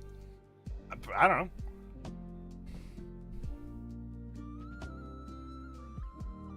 So, like, here's the thing. I know that I don't have control over you guys to make you leave without doing something illegal, right? So we talk about this. We talk about this sense of control. And in my opinion, people who are struggling with imposter phenomenon, unaware to themselves, have a impressively toxic sense of self. They have they think they have so much control over the world around them that they can sit here and fool everybody. You think so little about the world around you that you've somehow cracked the code and made everyone think that you're good at something. Maybe the Occam's razor is real and you're just good at something.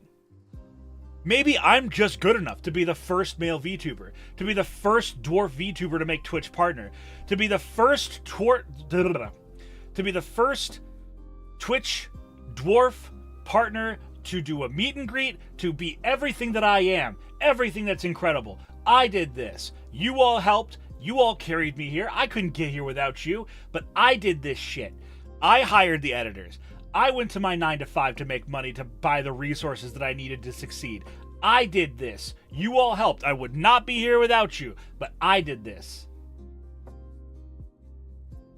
And same for the rest of you. If you do this or do something, I'm sure you do something where you do it on your own and people help you get there.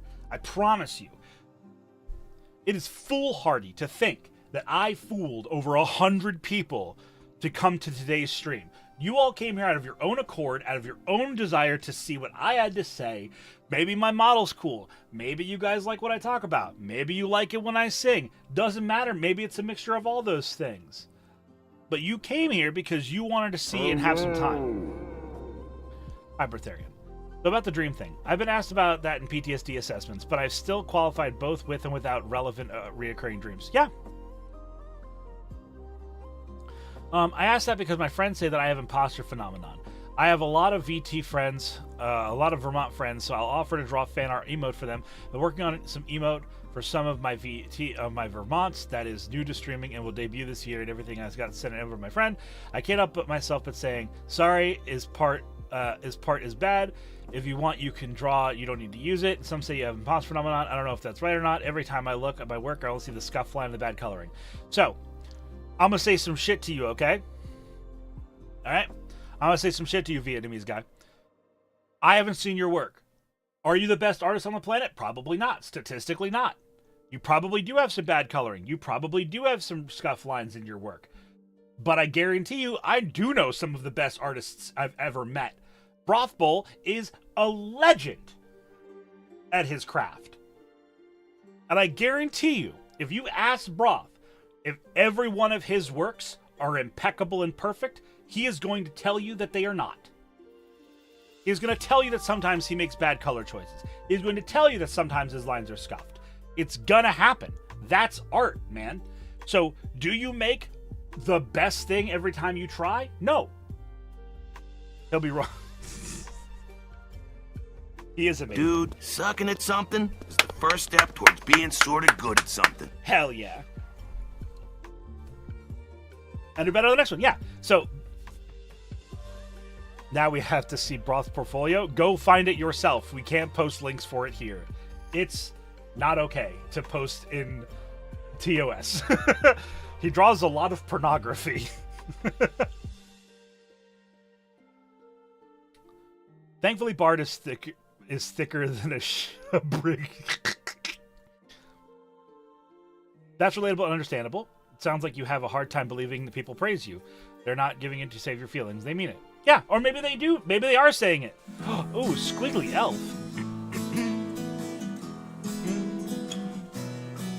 The greatest adventure is what lies ahead.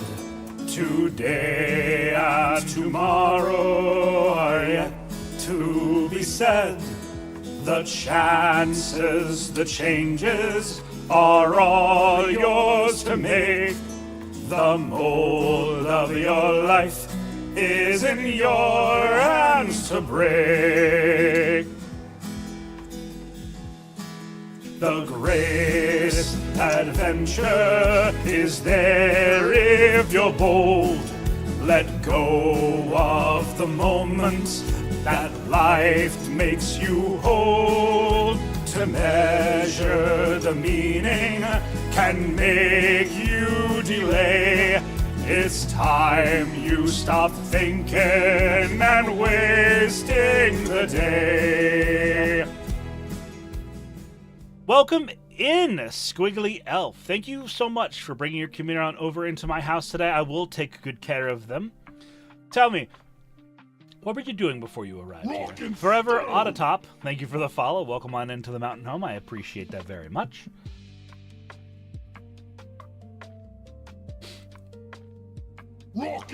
Explosive Heart, Geef, EXE, thank you as well. I appreciate that. Welcome, welcome. Oh my goodness, dear. You were streaming for 15 hours? That's incredible. Squiggly probably passed out. I don't doubt it. 15 hours is a long stream. Thank you. It was supposed to be 24? Well, you're incredible, hon. Genuinely. I've been streaming for 4.5 years, and the longest I've ever done is 12 and change. So that's impressive. Well done. Woke up too soon? No worries. Yeah.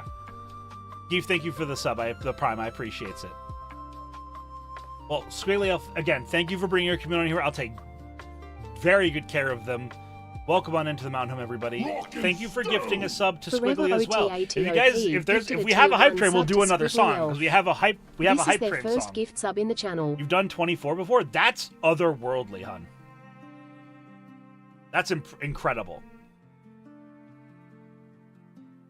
Whew.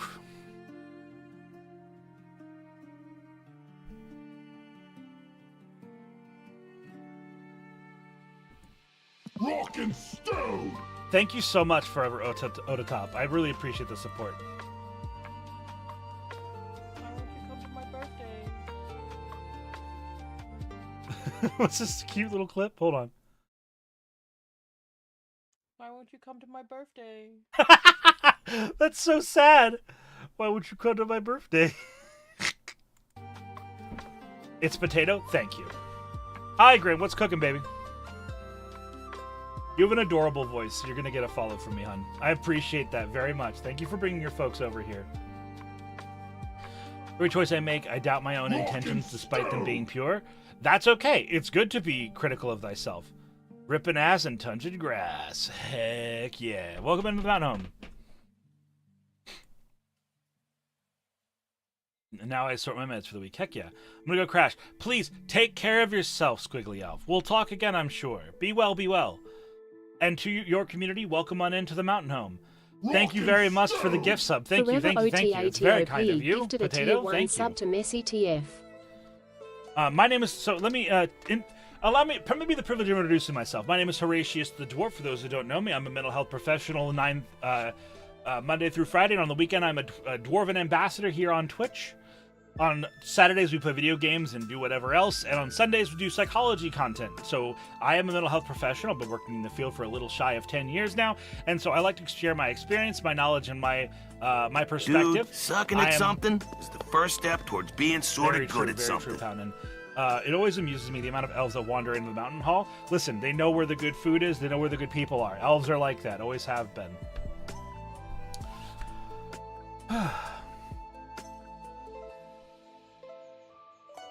But yeah, no, let's see. Count already went over and followed. Viridian followed. Vietnamese guy followed. Thank you guys for going over there and following Elf. Tuesday, Thursday, and Saturday, and Sunday. Nice. They know why dwarves are chubby. Yeah. You can always trust a fat man to know what good food is.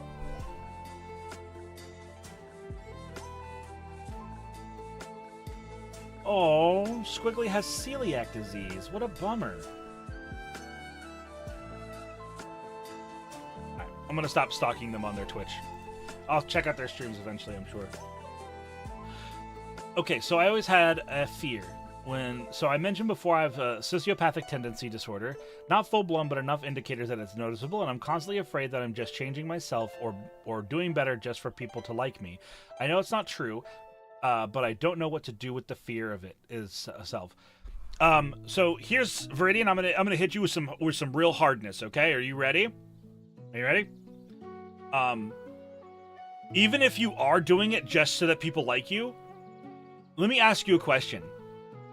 1, that's probably happening. 2, does it matter? I'm asking. Does it matter? If you do the right thing, does it matter if you do it for the wrong reason inside? Remember, in changing behavior, you want to start by changing the behavior. If you change your behavior for the wrong reason, that's not the end goal. It's the beginning. So if you're changing who you are so that people like you more, that's not the best reason to do that.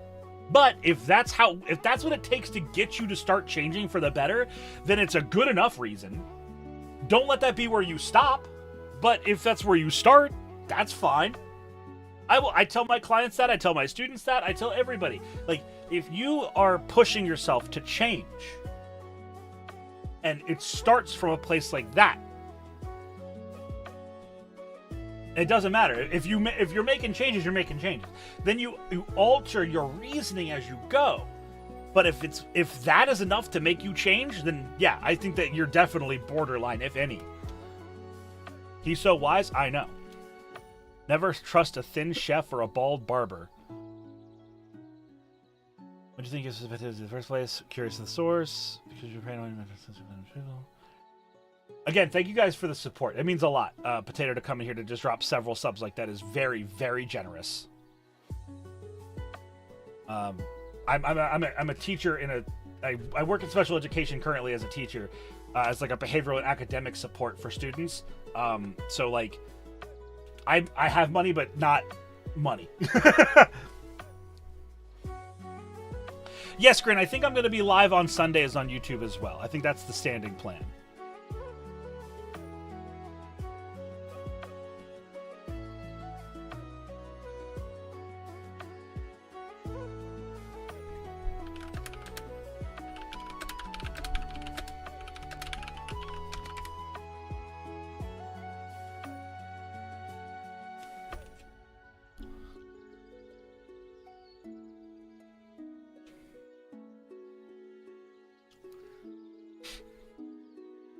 I often think I want to be a better person to be worthy of my friends. I know factually I don't need to. Yes, you do.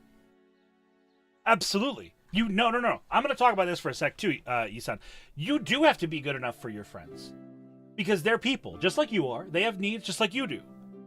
And they should tolerate people who love them and treat them well, like you should. So you do have to be good enough for your friends. Right? We're not in kindergarten where everyone has to be buddies. We're adults. And if you have a friend and they are not giving you what you need in a friendship, then you need to find other friends. And if you aren't providing what your friends are asking you to, then you need to find friends that you can provide what they're looking for. And that's okay. Not everyone's a perfect fit. And fits change over time between people. So you should want to be a better person, but not to be worthy of your friends. You should want to be a better person for you, and they will stick with you. What inspired you to pursue being a mental health professional? Going through my second undergrad now in healthcare, I'm trying to reaffirm my why. Yisan, I hope that makes sense. You should want to be better for you. Your friends will appreciate the better you when you are that better you, regardless of how you get there. Be better for yourself. The rest will fall into place. It's like Tetris, baby. Himisinda. Great question. I'm going to tell you something. I'm going to tell you a story. It's a story I've told on this channel many, many times before, and it is a very sad story. That guy Lucas, welcome on in. Thanks for the follow. When I was in high school, I knew that I wanted to help people. And a friend of mine contemplated ending their own life. And I talked to them on the phone one night, late into the night, and the next day, they came to school, when I did not expect them to. I woke up early, I cried, a lot. I didn't think I was going to see them at school. But you know what? They showed up late, because they slept in, and they came up to me at school, and them and I talked at the end of the day, and they said, Horatius, I don't think I'd be here if we didn't talk last night. Maybe they're being just teenage hyperbolic. I don't know. It actually doesn't matter. But that feeling of having helped someone, of having potentially saved a life by my actions, by my words, by my willingness to listen, to support someone in their time of need, nothing touches that. Nothing gives me a greater sense of purpose than helping someone want to be a better self. And so ever since then, I have decided, or well, even before then, but like I found this is my avenue and how I'm going to dedicate my life to facilitating the lives of others. What's up, Norwegian? No worries, Lucas. Welcome in, dog. So that's why. That's why. And having since helped so many people since getting into my field, since going through college, getting my degree, going and doing my work, it's worth it. Every success is a step of victory on the path of helping this world be a better place by the time I leave it. But it's also selfish, and I want to make that clear. I'm terrified, mortified of death. I know it's coming for me, and I hate it. Frequently, I have existential crises fearing for my inevitable end. But you know what? When I die, I know that there will be people on this planet that will think of me and say, thank you for being here. I might not have been here without you. I might not have as good of a life without you. And I am thankful that you existed. And that is how I will be immortal. I will live on, regardless of my ability to see it. Because I will have improved the lives of others, and they will tell their children of me, and their children will tell their children of me. And I will live on beyond my years, beyond my meat, because of what I did for the other people on this planet. And that makes this all worth it.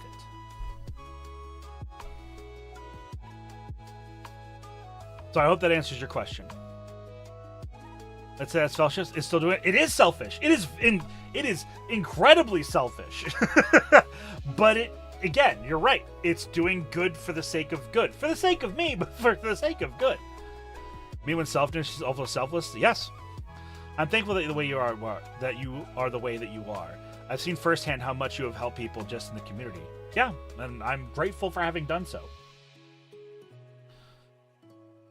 I've never had this problem before. I've been like this, and I start working on the emote of my VT friend will debut this year. She's been incredible, working hard for the debut, so when I help her, I want to be incredible for her. I want my art to be the best. It is. The art you are making for this person is as good as it is. It will not be better than it was. It will not be worse than it could be. It will be what it is. What you make is what will be made, and they will be thankful for it. They will succeed because of your help. So take pride in what you make. And this song could not be a better choice in the background. I appreciate you sharing. I have a similar mental position on helping others and death verses. That's gay for me to selfish as well. Abs-fucking-lutely. Scotland forever! Hoorah! I feel like that's not an uncommon goal. You are correct. Horatius helps tons of peeps. I do, and I'm incredible for it. You're welcome. I think Nico Fayo, welcome in. Not the Scotland Forever thing. Show me the fact that you're helping doesn't matter. You know. Oh yeah. Everything is. Let's describe it. Ethan Die, welcome in. This motherfucker just yelled Scotland Forever and said "Oorah." Yeah, I did that to piss you off specifically, Nate.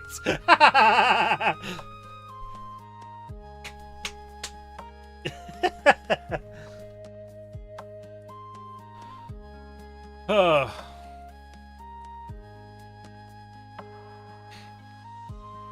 right. I'll turn the stream off. This book. I miss you too, buddy. Let's see. Thankful where you are. A learning algorithm. Feel like it's not bad. It's not kind. I'm nice. I don't know if I'm too hard on myself. You probably are. Everything feels cold and analytical. I'm just trying to genuinely enjoy making people happy. Yeah, then keep at it. Simple as it goes. Let's see. Due to military, I don't think I'm a very skilled person. In the back, attached. Yeah, a lot of nice side conversations happening, by the way. I had someone reach out to me in DMs, and they had a question because they're self-conscious about spamming the chat, which is very cute. You know who you are, and you're adorable. I I didn't want to. I'm wondering your take on imposter phenomenon when trauma is tied to it. I started seeing my worth better now that I'm surrounded with supportive people who let me grow and explore myself. But does that mean that I thought highly of myself before? Maybe. Honestly, maybe you did think of yourself. I think that at the end of the day, the truest part about imposter phenomenon is that you have to believe in the potential for it to ever be a reality. If you think that you're never capable of achieving anything, then believe it or not, you probably won't achieve anything. You'll be stuck there forever, and that's on you, right? So trauma, I think, is intrinsic to our maladaptive sources, is the source of a lot of our maladaptive thought processes. So when someone has imposter syndrome or imposter phenomenon, I think almost always some kind of trauma is tethered to that, because I do not think that it is a natural path, right? Like, if I tell you 1 + 1 is 2, and then I tell you 2 + 1 is 3, and I tell you 3 + 1 is 4, right? Then you're just going to keep going, right? That's the natural progression. So if you do something and you do it well, you're going to be like, okay, I'm good at this thing, and that's going to continue on. I think that's like the standard, right? Granted, of course, calculating for cultural and other such differences, but generally speaking, I think if you do something and you do it well and you're doing good with it, then you're going to carry on thinking you're good at it. Easy peas. Just enough to be funny. True. Pretty healthy assessment of my capabilities. I struggle more with my ability to learn and improve. That's fucking real, dude. Also, a brief reminder to go watch the stream over on YouTube. Plug.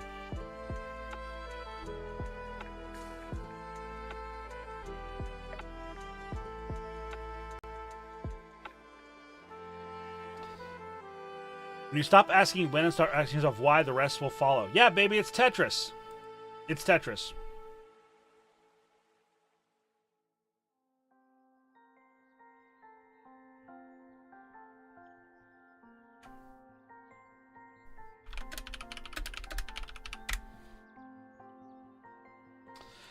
I don't struggle with imposter phenomenon. I just don't care if I do anything well. Yeah, that's fine. Eventually I get burnt out hardcore. Yep. That's going to happen. Let's see. Imposter syndrome for me is I make myself work way past my means and try to make something better in my life or change something big. Eventually I burn out hardcore. Yeah, it sounds like you need to just have smaller cycles, dog. Because it's not that you're not working, and it's not that your working doesn't make you feel better about your sense of self. It's that you're working for too hard for too long. Make those, you know what? We talked about this recently. Make your loops smaller, man. Make your loops smaller. My imposter phenomenon is literally questioning whether my friends are my friends. Yep. I get that. I get that all the time. I have a lot of friends. I have a lot of good friends that I just don't talk to very often because we're both busy people, and that schedulings are just a pain in the ass. But I know that I love them, and I know that they love me, and they care about me. But sometimes it's just rough. Smaller loops, more pings, more dopamine. Any thoughts on how to deal with the grief cycle of chronic illness? Yes, get help. I know it's like an easy answer, but get help. Find structure through other people who are not is the same level of struggle that you are, and have them help you get lifted up. All my friends are lizard people. No, I'm not. I'm snake peoples. See, I can prove it.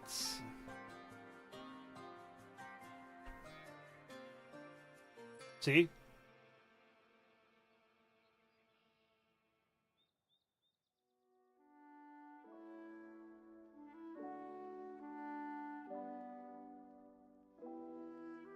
You any single snake girls? No.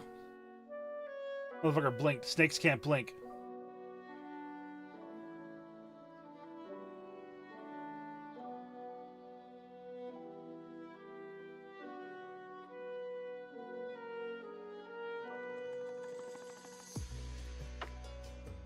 Ah, damn, I did blink. Oh, or just turns them into slightly harder bricks. Show us this. No. I'm not even reading that out loud. Get out of here.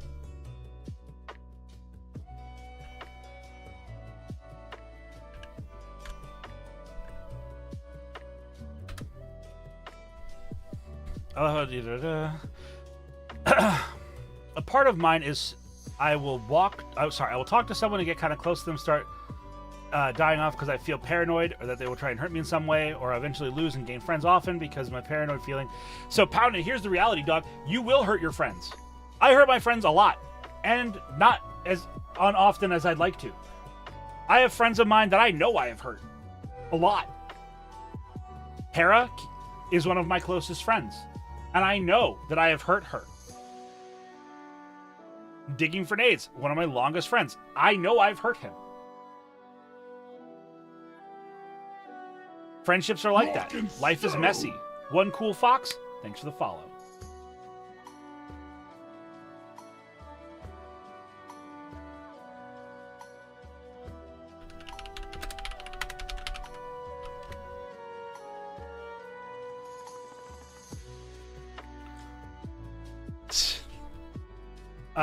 My hyper independence biting my ass again. I'm getting better about it, at least. True. Good.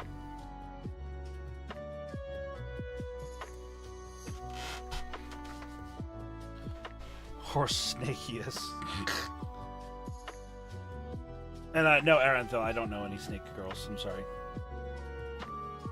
I've had a few arguments with my friends, but they were that were really deep. Didn't talk for like 2 years because we needed to cool down. Both of us checking each other out to make sure we're okay. But no actual contact for almost 2 years back. Like nothing ever happened. Yeah, that's how it goes. Life's long. It'll make me feel...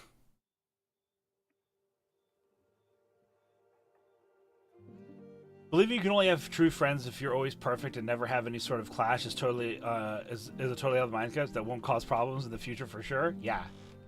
Yeah, there's enough sass in there, I think. Mute.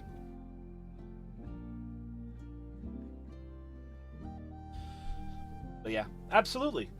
It's rough out there. It's rough out here. Simple as. Oh.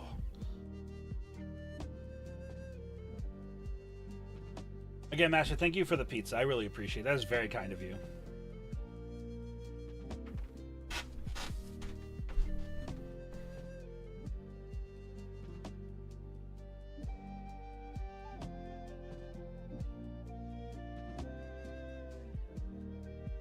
When we're on the next commercial break, I'm going to go grab a couple slices and a caffeine for the rest of the stream. And if you want to get some caffeine, you can go to Atasha Coffee and use code DWARF for 5% off. What are your thoughts on imposter syndrome and chronic illness? Is it uncommon for me to have some... It's not uncommon for me to have some good days and be guilty and feel like I'm faking my illness till I overdo something and I'm rudely reminded otherwise. That sounds like you are in a bit of a cycle, my dude, and I'm really sorry to hear that.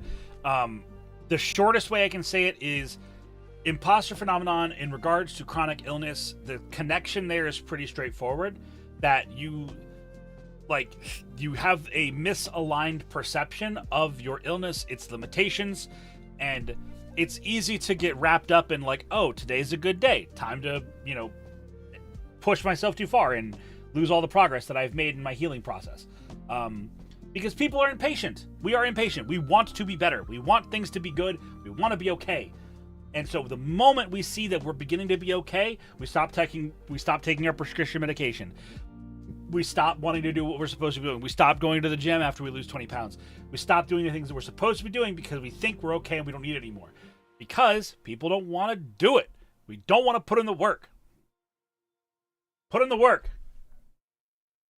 Mighty Grouse and Gobble these nuts from Atasha Coffee. Dun-dun-dun.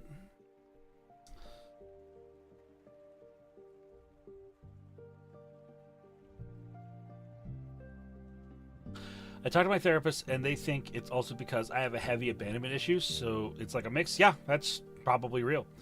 Dude, I've been addicted to Towerborn recently. Y'all try that out? Towerborn. That's a crash upstairs. That's fine. Towerborn.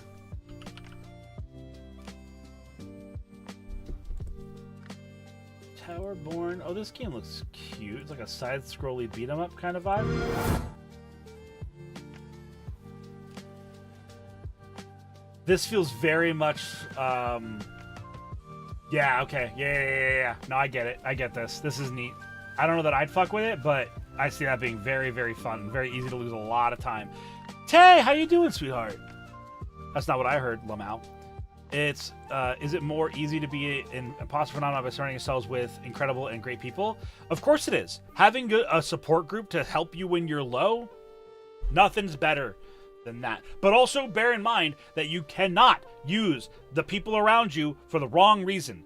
If you need deep, coercive mental health assistance, you should see a therapist. You should see a mental health professional for that. Do not go to your fucking friend Steve to be like, hey man, I'm feeling really bummed out about these really deep-seated emotions that I need to process with somebody. Steve's probably not going to be able to help you with that. Steve works in finance, right? He can give you some general advice. He can give you a slap on the back and share a drink with you, or lament and reminisce if you have long memories. But Steve's not going to be able to help you dive into the pits of your own sorrow. He's probably dealing with his own. So have people for different things in your life. The way I've been thinking is that I actually need to take my disorder seriously. You should.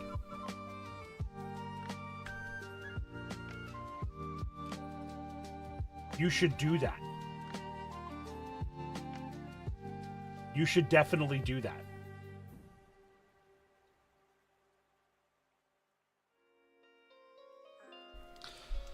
Let's see. Somebody heard. Hi, E1704. I got a question. So I kind of want to get more productive, but I feel like I spend ages drifting and then massive short bursts of productivity. Are there a way for me to be consistently productive and turn a short burst into more long-term? Yes, understand what motivates you and stretch it. What you need to do is you need to take your loops from being small and you just stretch them into ovoid loops. Stretch the loops. Your rewards, put more distance between them or less distance between them, more frequent, and really pull into it. June bugging, yes, that's a good one, love. Hope y'all's doing well. I am doing wonderful. All the better with you here, hun. I'm at Machide.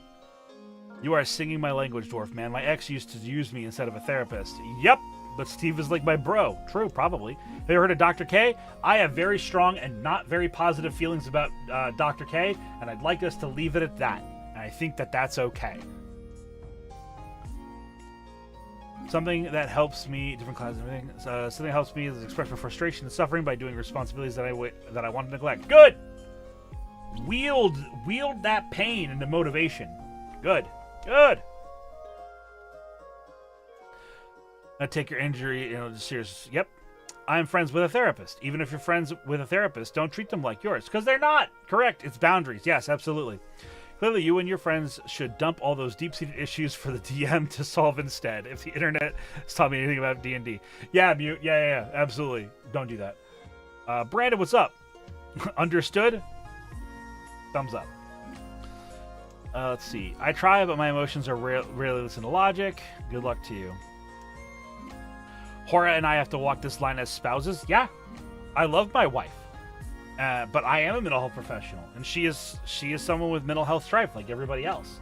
And so we have to blur the line between like what I should provide as a husband, what I should do to help her with her sorrow, but also where my line ends and where she needs to see a therapist or another mental health professional to address those on her own.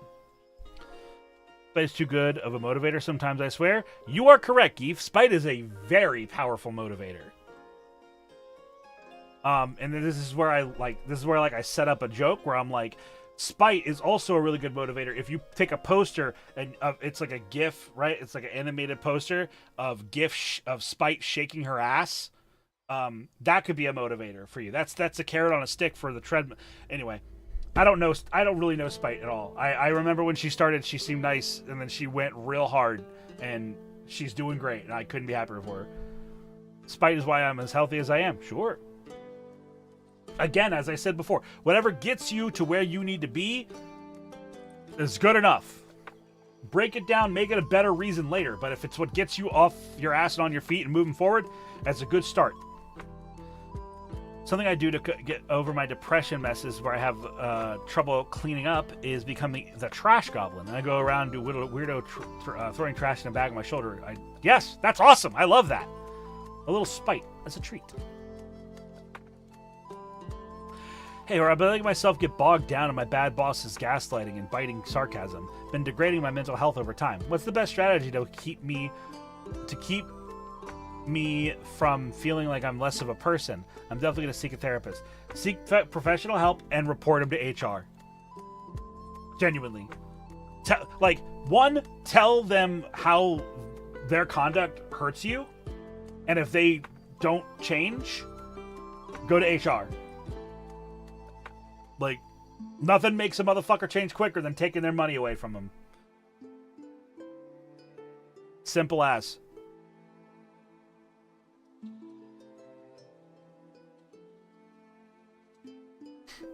Alright. Ads are going to be starting here in a moment. I'm going to go and grab my pizza and caffeine for the rest of it. If there is an HR, or the boss is the owner, start looking for a new job. Abso-tootly. Yap, me yap. Yap, Meg, yap. Keep recipes and take notes of the bad boss. Yes, yeah, keep receipts. Yep. No, 100%. Like, tell them how that makes you feel. You call me Meg? I will. Yeah, tell them how you feel. Give them the opportunity to change if you haven't done that yet. And then go to HR. Don't tolerate that. Alright. Ads will be starting. I'm going to go get lunch.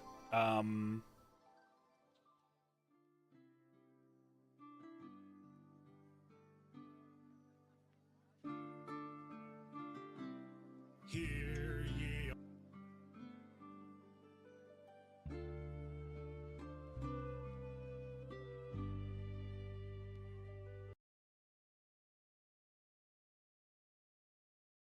Hear ye all raiders, oh greedy and brave. Come down to the dark, there's no way, it's your grave. You'll be rich as a king and 10 times as strong. Just don't mind the bones, there's no way to go wrong. It's dark in the darkness and crawling with dead skeletons and traps that will come for your head, where the loot's never good and everyone dies.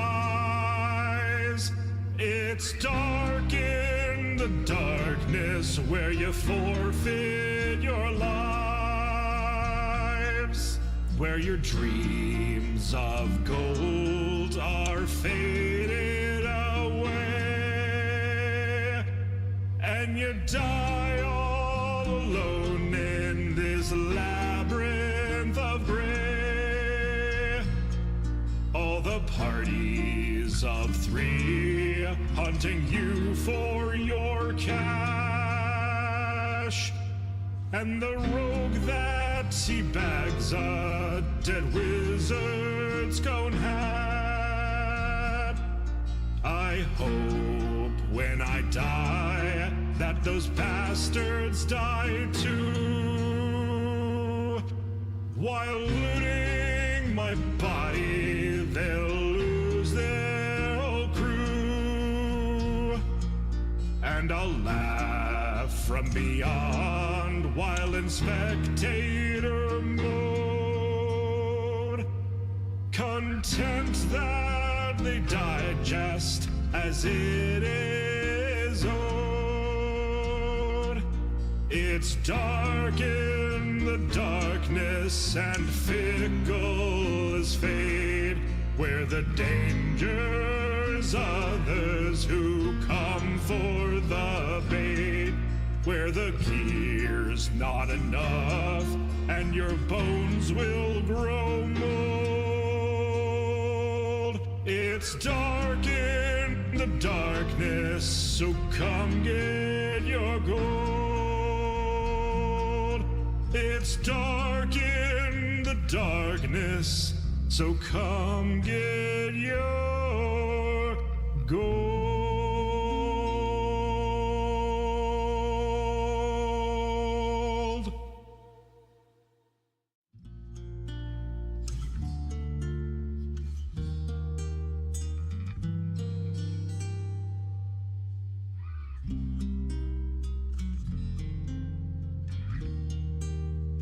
All right.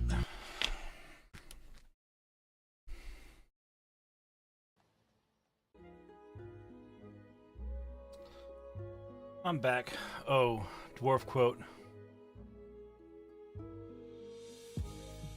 I got a commie dumpy. Let's go. Hell yeah.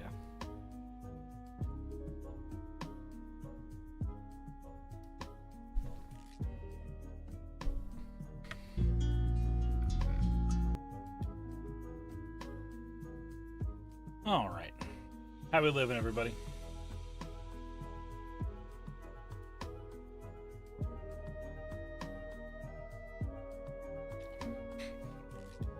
All right.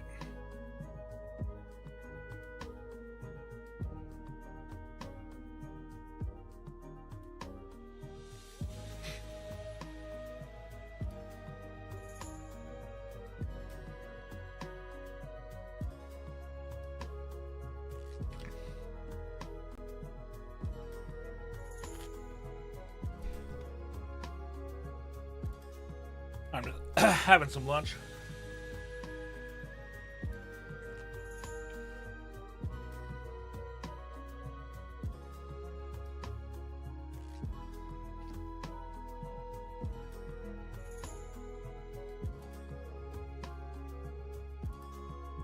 Playing Skyrim? Hell yeah.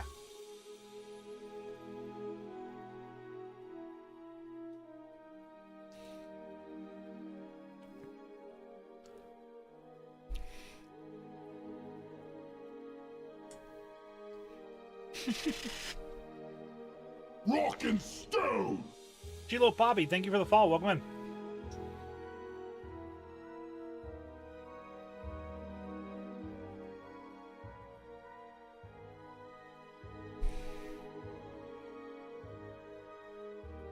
Wow, we're only 5 followers away from 6,200. That's pretty incredible. Considering we hit 6,100 in only like a week or two ago. Welcome in. I see you're a RuneScape fan. Way too dank.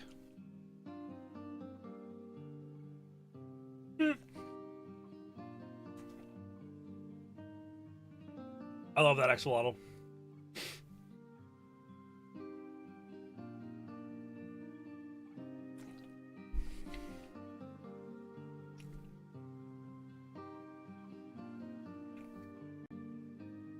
I have not, although I've heard that I'm basically in it.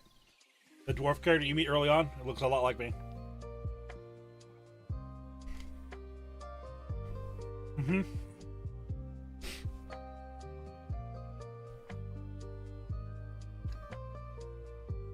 A couple of my friends have sent me screen caps, and they're like, Hora, you're in the game! Like, sick.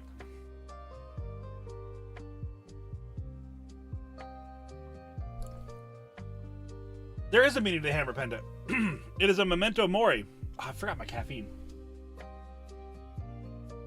So, the land where I come from, Yalzar, the magic of that world is anchored into order, or at least a semblance of balance, due to 4 great crystals. And many, many years ago, a person that we call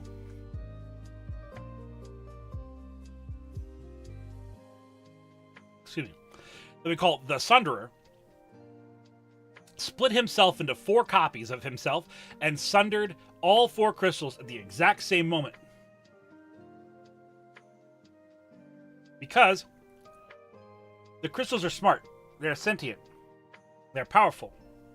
If someone was to attack one of the crystals, the other 3 crystals would respond, either with defensive measures to protect themselves or offensive measures to get retribution, and would do what they could to save their fallen kin. But the Sunderer destroyed the crystals with a great hammer. And so you can see the 4 crystals represented on the medallion. The hammer itself is the medallion. And this is a way for people like me, who were alive when the sundering happened, to never forget to never lose vigil, to never lose our vigilance, to make sure that our world might not again fall into chaos. Oh, excuse me.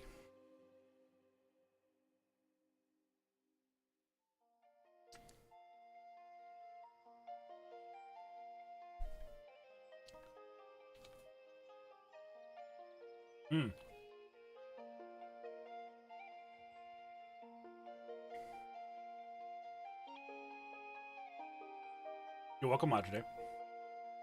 Nodder is big lore. Yeah, I just told you about 80% of the lore. Rock and stone!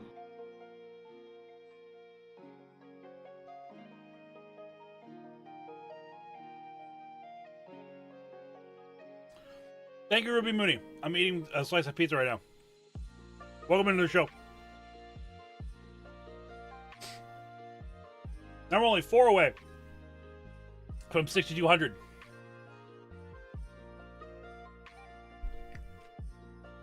Mm-hmm.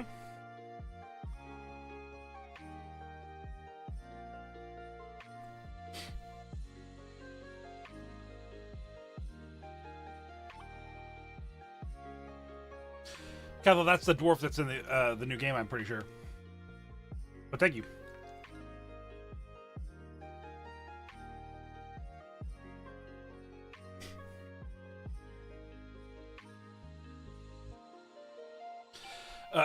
Count's correct. The secret tomes are, in fact, online somewhere. You have to find them.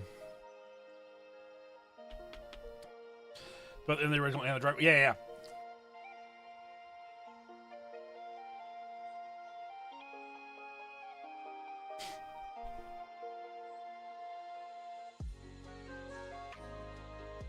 I appreciate you guys hanging out while I'm just eating. Hanging out and just chilling for a little bit.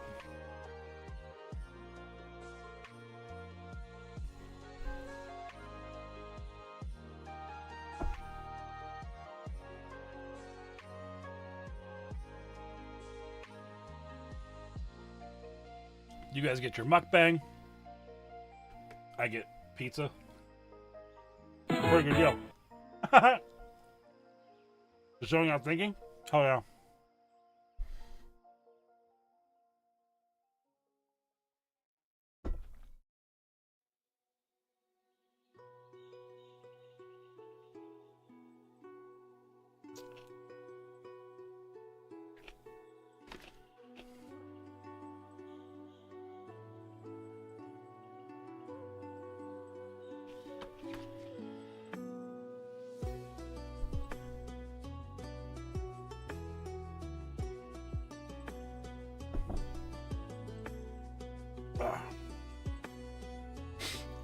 Just trying to not fall asleep at work. Relatable. I don't know why I said that. That's not relatable to me at all. I have no struggles in not falling asleep at work. I work with kids. That shit keeps you pepped.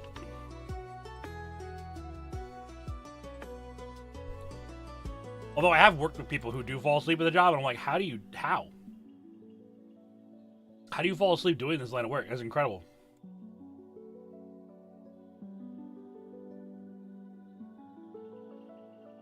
These kids might just reach over and start beating the crap out of each other. How do you think it's good to sleep ever? Oh, Meg the Gapper, I see. Yeah. We've been liking each other's posts on Twitter recently. I recognize you now. Heck yeah.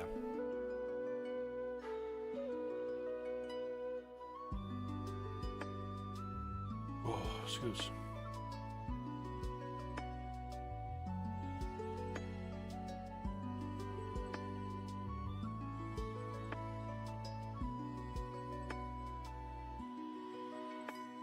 Oh, man. I feel quite satiated. To fall asleep at a factory job, use undiagnosed sleep apnea, that's the realest shit ever, man. What pizza is it? It's white pizza with spinach and chicken. Thanks to Rice Hora.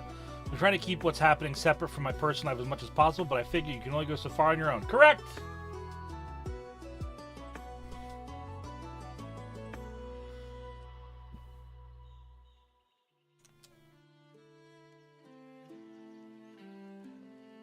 I never understood why people say that it takes a village to raise a child. It takes a village to raise a person.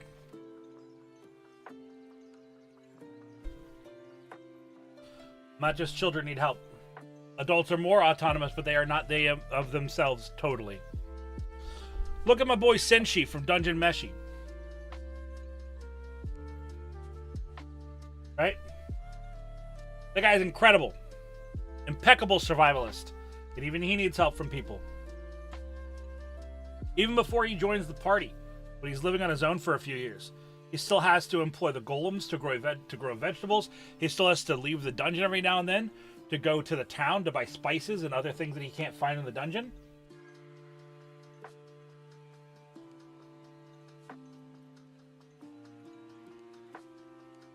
Yeah, even trades the work. Yeah.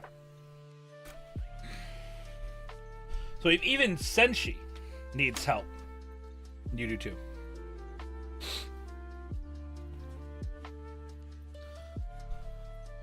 I think it's a very modern attitude. You are correct. You are correct. Also, he loves bread. Yeah.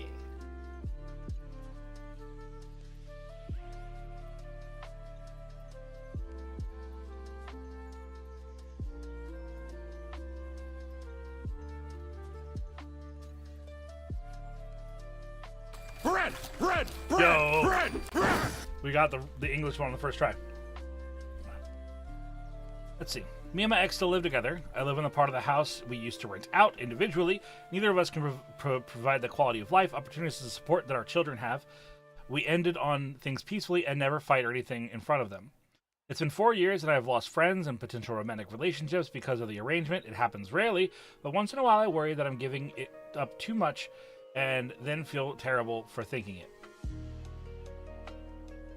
Okay.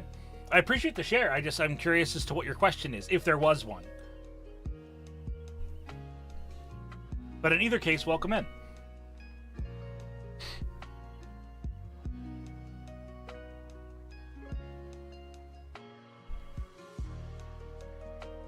Oh yeah, that.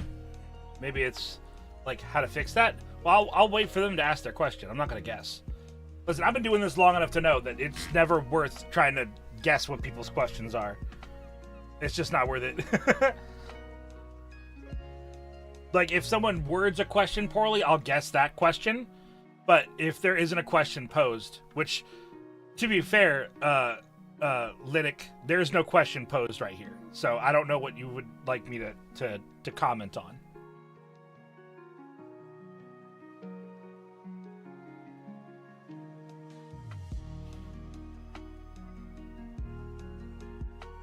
Real? Yeah.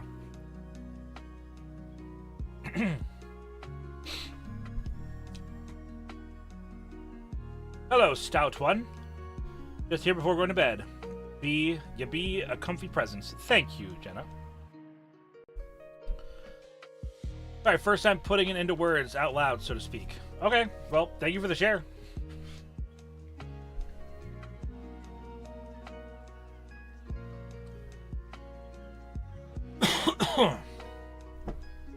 Oh my goodness.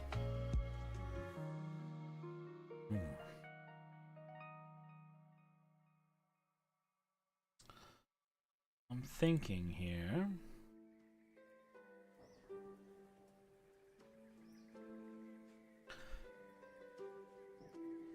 What do we do now? What do we off to? Now that we're post lunch. We've had a nice big lunch, a little early, but a nice big lunch. What now?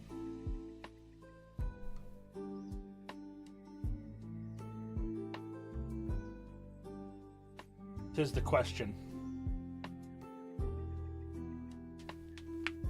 Post-lunch clarity? Hell yeah. Let's say you're talking to someone romantically. I know it's different for every person, but are there any forms of confirmation that's actual relationships or just the talking stage? You ask. You ask or you make a statement that infers or implies. You know? You either just like, hey, are we dating? Or do you just say like, you know, all right, let's go on a date. Yeah, just ask. Just be real. Yeah. simplest question of my fucking life to answer.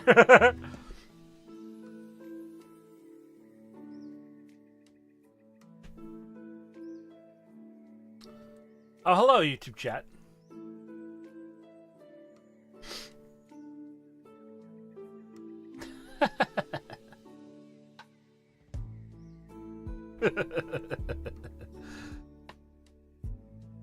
You all are so cute.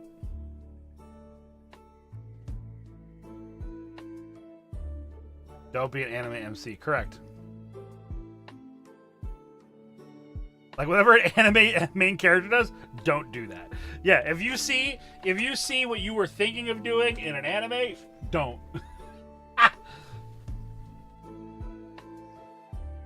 Except for maybe like Love is War. Maybe do that. No, don't actually. And maybe that as in how dense I am. I get you. I get you.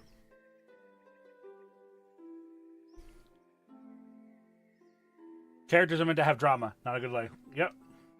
Hello, Weirdness dear. It's good to see you. I get massive nosebleed and have farts in my eyes. Yeah, that's actually exactly how it goes.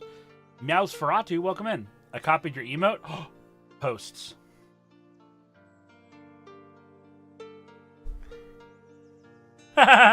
Incredible. Is it wrong that I'm essentially putting my personal life on hold for years for my kids? That's up to you, gamer.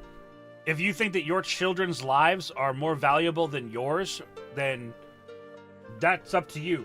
That's your distinction to make. I'm not going to tell you how to be a parent. Because I have my opinions, right? I genuinely do. I have opinions about that sort of stuff. But that's not for me to influence you on. You should do what you think is right for the mixture between yourself and your children. Talking stage doesn't need to be stretched over 2 seasons, correct?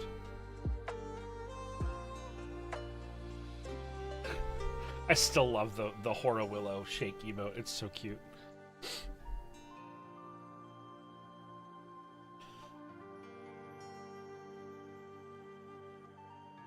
Thank you, Count. I do love my wife.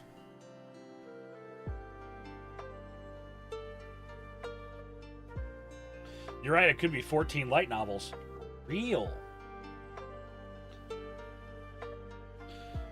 Alright, but it shows my excitement that Willow's in chat perfectly. Yeah, it does. Sorry, I'm just a casual weeb. It's alright, gamer. I forgive you. I think it's probably for the better, as a matter of fact.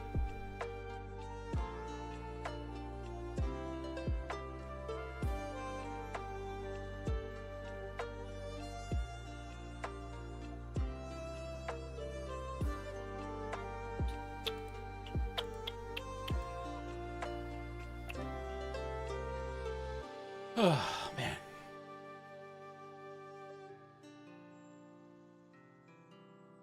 Oh.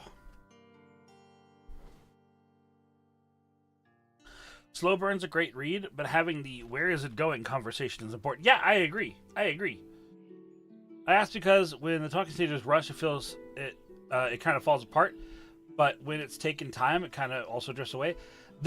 Listen, great, I'm gonna help you out with something, dog.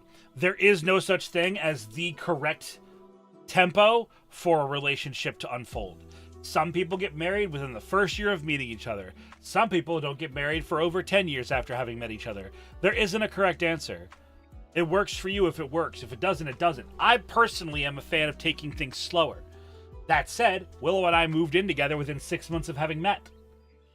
So, you know, take that as you will.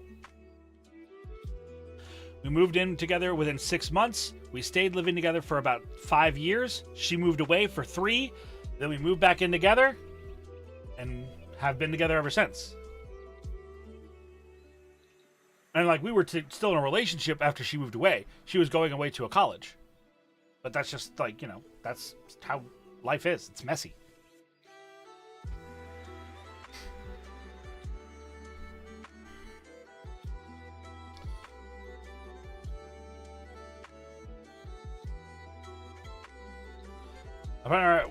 We're strangers / roommates before we knew each other. Life throws hella curveballs. Yep. Yeah. You gotta feel the vibe. And if it's good, it's good. If it's not, it's not.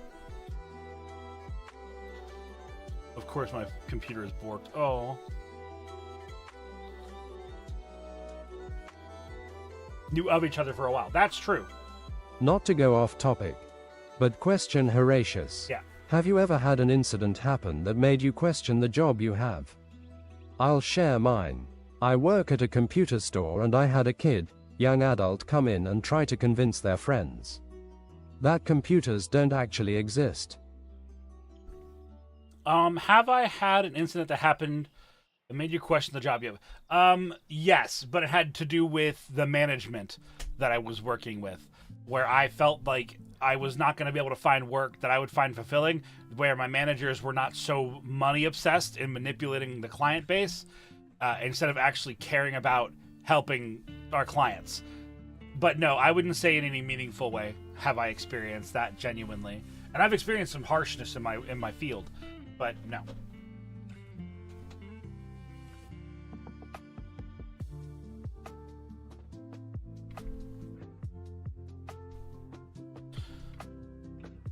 Most people quit bosses, not jobs. Yep. That's it's life, gamer, you know? It's the inevitability of it all. I had a manager once suggest I put my grandparents in a retirement home so I'd be more available for work. That's a motherfucker. That person, I hope, rots. May they have a lonely grave.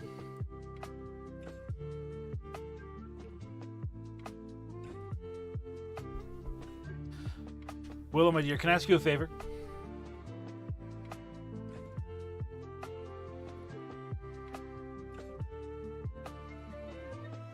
I quit on the spot? Good. What's up? There is a Celsius in the fridge door. Can you bring that to me?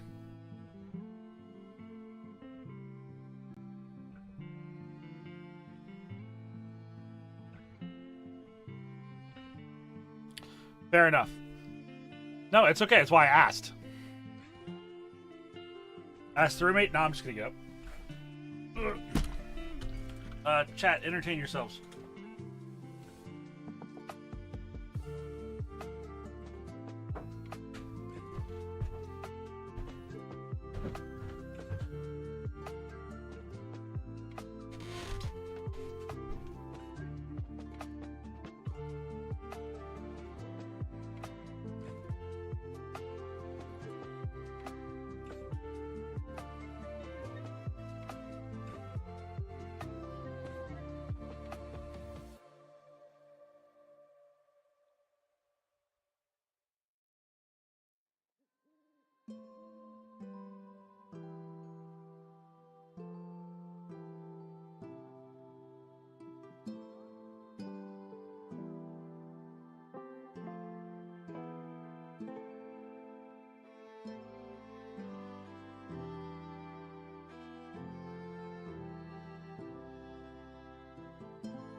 Roti, roti, roti, roti, roti.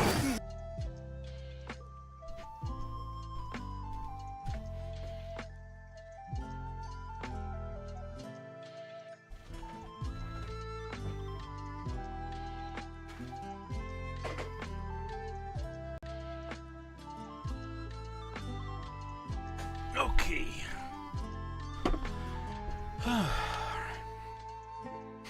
Dude, sucking at something is the first step towards being sort of good at something. Correct. Grim shucks.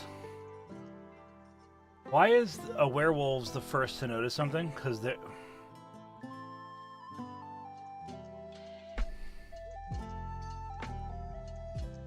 I can't believe this is what I come back to. I can't believe this is what I come back to. Can't believe this shit. Can't believe it. It's so ridiculous.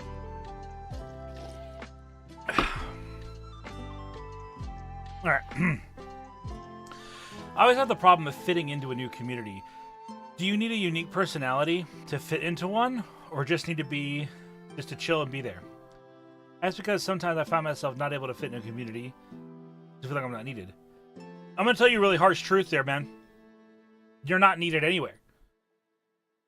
I'm not needed anywhere. These people, they're not needed anywhere. They are, though, where they are going to be. And if you want to be here, then you should. If you don't, leave. I'm materialistically incentivized to want to make you stay. But if you don't think you're going to have a good time, I don't want you here. If you think you're going to have a good time, then you should stay here. You belong here as much as anybody else, and you don't belong here as much as everybody else. So if you like it here, you should be here. Be yourself, be open, be honest. Maybe you'll make some friends along the way. Hopefully you'll have some good memories.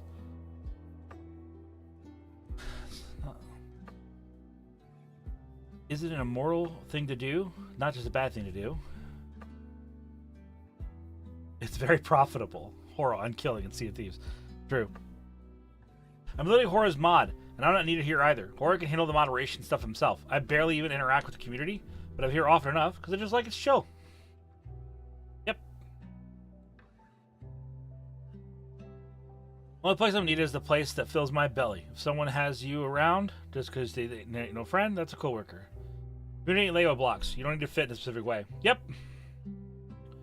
Horror can make me a mod. I won't. If you're playing a character, I feel like any friendships are kind of null and void. I suppose.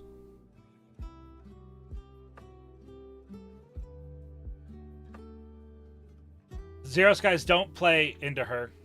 I'm not making her a mod. It's not happening. She keeps walking up to all the mods being like, can you tell Horror to give me a sword? And they're all like, no. She's like, I'm his wife. Give me a sword. No. You don't want this job.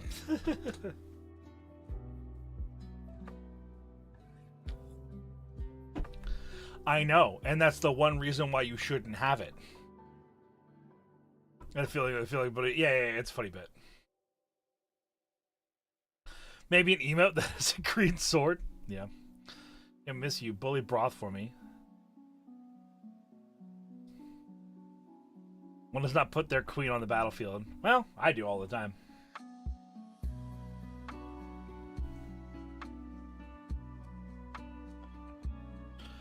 War I do. Pieces everywhere. I will bully broth for sure. Oh shit, chest. Does, never mind. Here, have a sword. Maybe Andromeda, maybe. I think it depends on how it would be done, right? Is Geef Mrs. Bowl?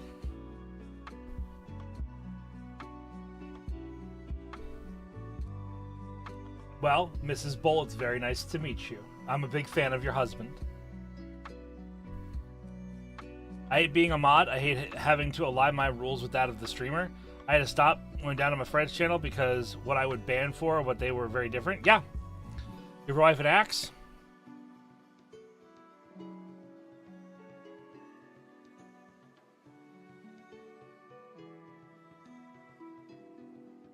You get it?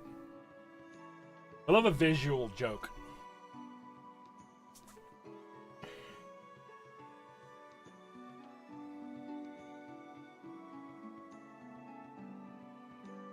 You have my bow. I had one. Willow feels like a polearm user. I could be wrong. It's her choice what weapon she wants. Or I tried to give me a machete once and I cut myself. Yes, and you've been a little pussy about ever using it again, which is dumb. I'm a lover, not a fighter. Sometimes the world needs fighters, though. Fun wedding present. Gave my brother a shield and his wife a sword. Hell yeah.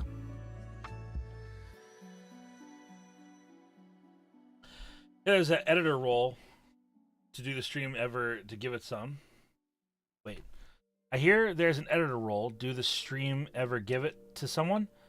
Yeah, I have several editors who like can edit stuff for me. Kisa, I think, is one of them.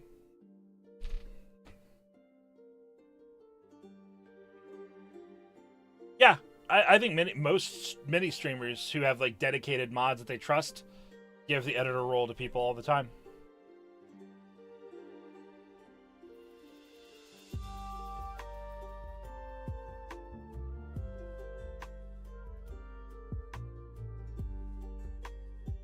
I used to be a pure editor role. That's true. I help edit the title and category. Thank you, Kisa.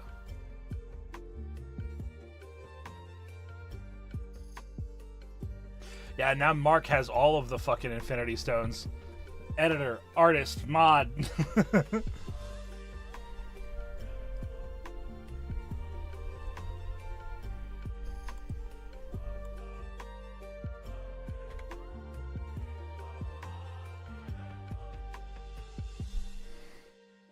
Thank you to those that are watching the YouTube stream, by the way. It means a ton.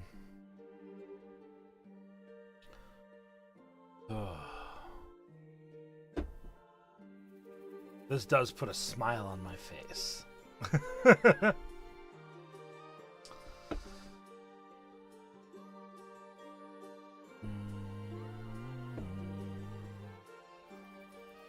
Oh, I've been playing some more Stygian Outer Gods after stream yesterday. I made a new save file. It's going very well. I didn't change too much, but I changed a little bit. I'm a little bit farther ahead. Not that much, though. The game is a lot of fun. I am really enjoying it. Use bot commands for changing the title. Yes, that is true.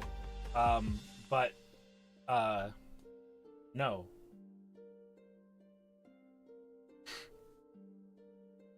I have a bit of a weird fear as a streamer.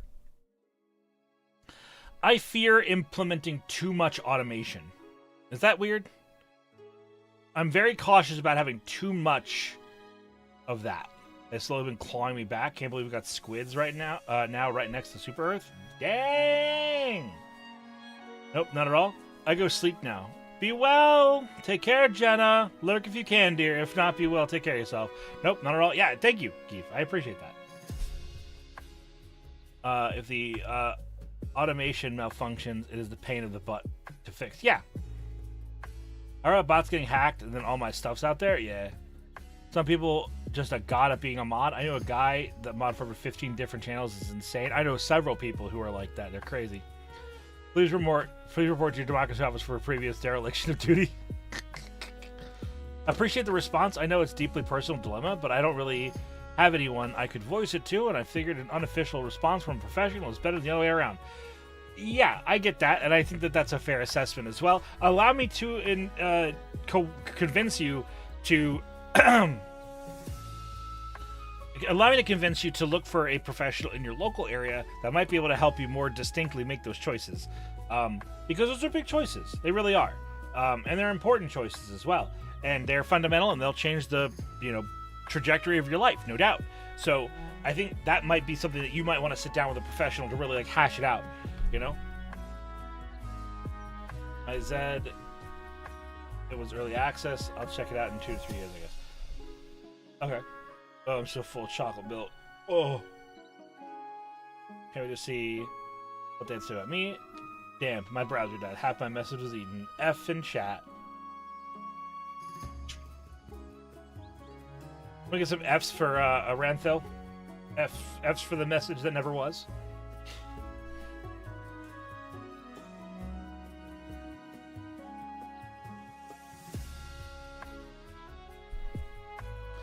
Thank you to my F's in chat. Alright, we're going to do a little question. Do you listen to a lot of older music like Dark as a Dungeon?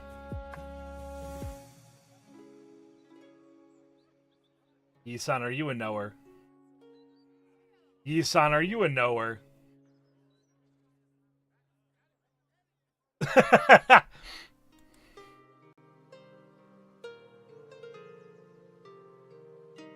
I don't think they know. I've been here for 2 weeks. Have you listened to the single? Do exclamation point single. There's no fun with the fact that EA soured it for me. Hope it'll release. Yeah, honestly, I don't blame you. I'm on a waiting list for a therapist for my insurance cover, so I'm currently 14 months out. Oof.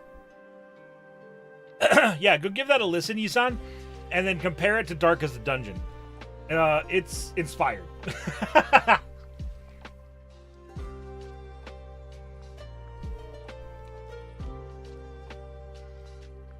But yes, I do like a lot of old songs. In fact, the shanties I sing are generally pretty old.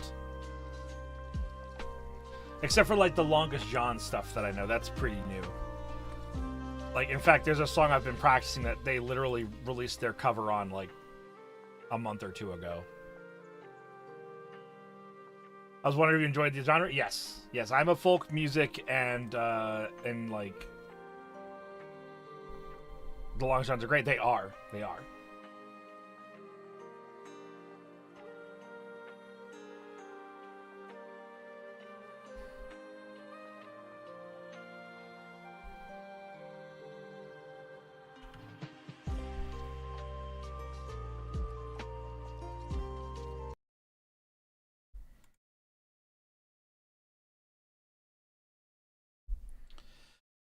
Ye mariners all, as you pass by, come in and drink if you are dry. Come spend, my lads, your money brisk, and pop your nose in a jug of this. Ye mariners all, if you've half a crown, come in 'em all for to sit down. Come spend, my lads, your money brisk, and pop your nose in a jug of this. Ye tipplers all, as you pass by, come in and drink if you are dry. Come in and drink, think not amiss, and rub your nose in a jug of this. Now I am bound to distant shores, where thundering cannons loudly roar. Crown my desire, fulfill my wish, a roaring fire and a jug of this. Now I am old and can scarcely crawl, I've an old grey beard and a head that's bald. Crown my desire, fulfill my wish, a Sunday roast and a jug of this. Now when I'm in my grave and dead, and all my sorrows have passed and fled, transform me then into a fish, and let me swim in a jug of this.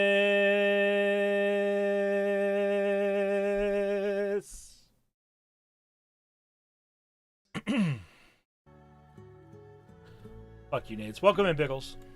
So pretty? Yeah.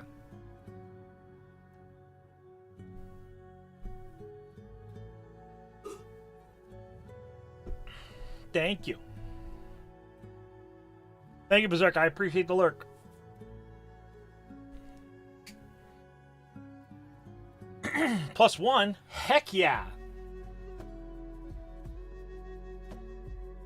I'm a heckin' right good streamer with that and such forth.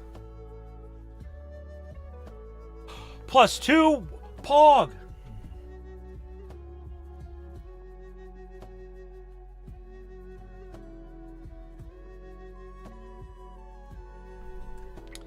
Now you guys got me wanting to sing more. Singing does often sort of stir me and wake me up a bit, so that wouldn't be bad.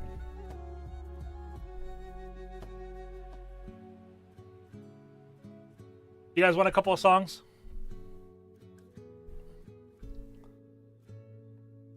I just saw that the Longest John made official Twitch safe playlist. Yep.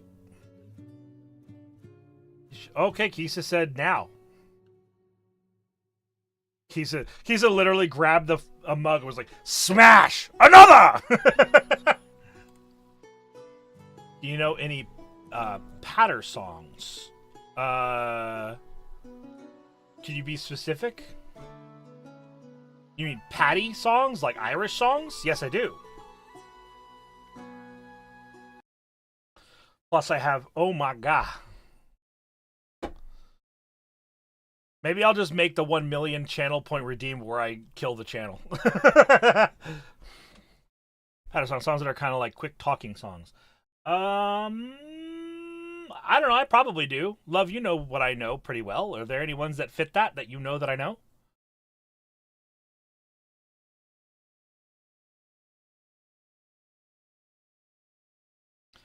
Ah, Mary Mac. Gotcha.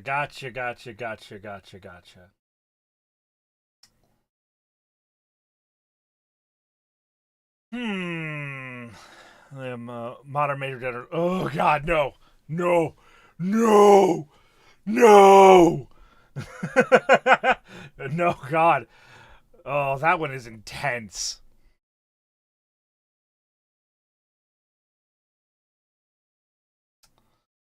Or The Elements. Ah, okay. I see where you're at.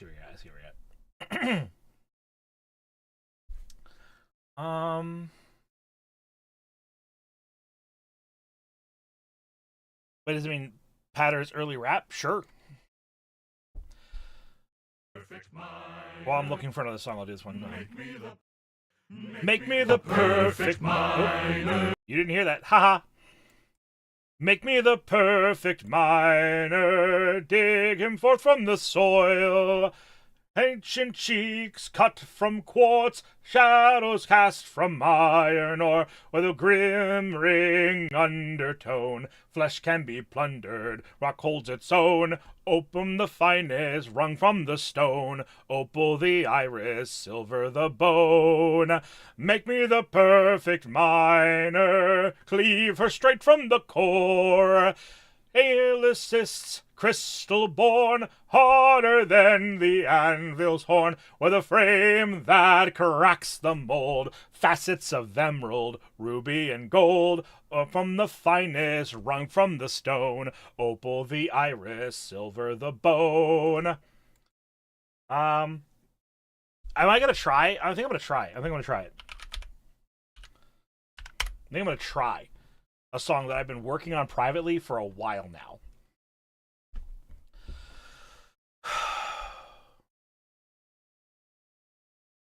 Someday you will have to answer for all your actions. God will not be merciful. I know.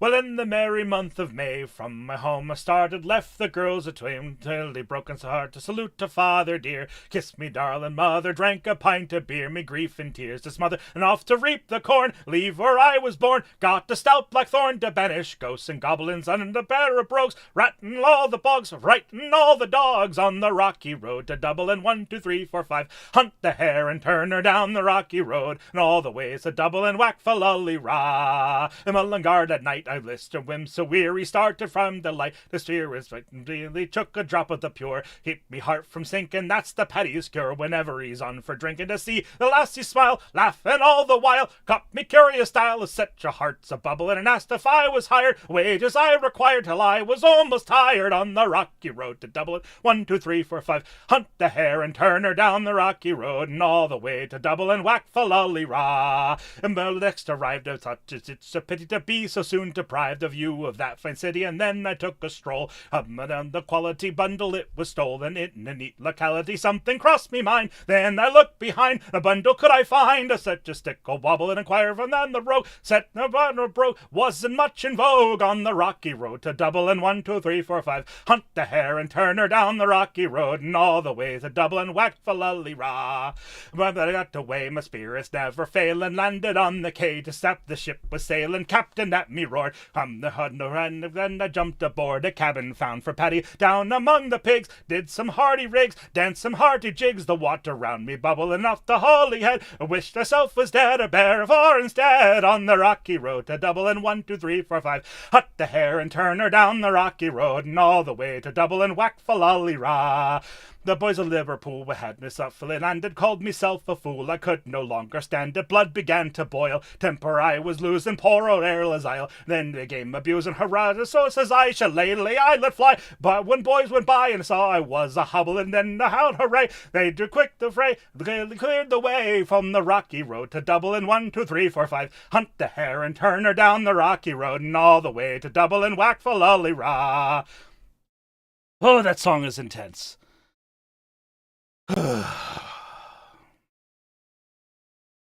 God. I still have so much progress on that song to go. That song is so relentless, and I love it. It's such a fun song.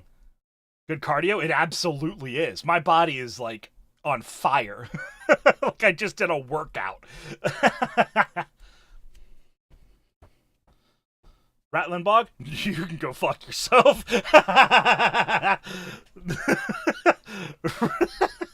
Rattling Bog is intense, dude. Let's see. What's the other one that I've been working on? Oh, yeah, the Foggy Dew. What about Bad Apple? Don't know it.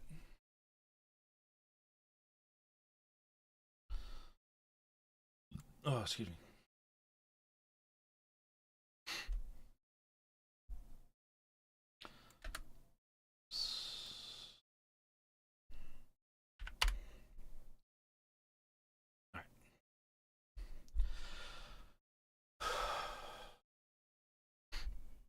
But you pretty much don't breathe for like 5 minutes. Sick. Love that.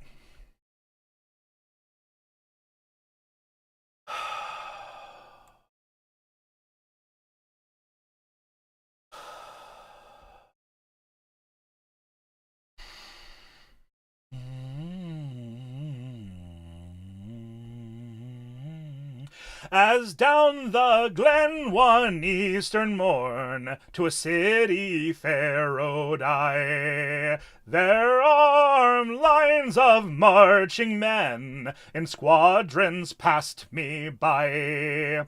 No pipe did hum, no battle drum did sound its loud tattoo, but the Angelus bell o'er the Liffey swell rang out in the foggy dew.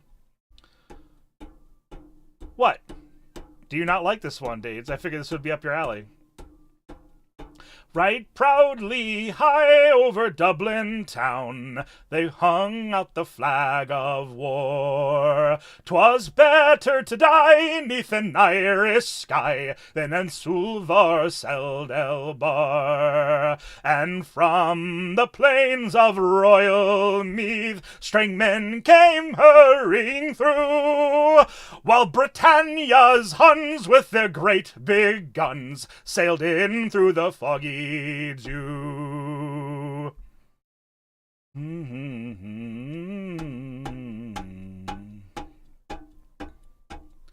Their brave fill black and the rifles crack made perfidious Albion reel. And there laid in rain 7 tongues of flame flashed shine o'er the lines of steel. Thy shining blade a prayer was said that the Irelanders' sons be true. When the morning broke, still the war flag shook at the fold in the foggy dew.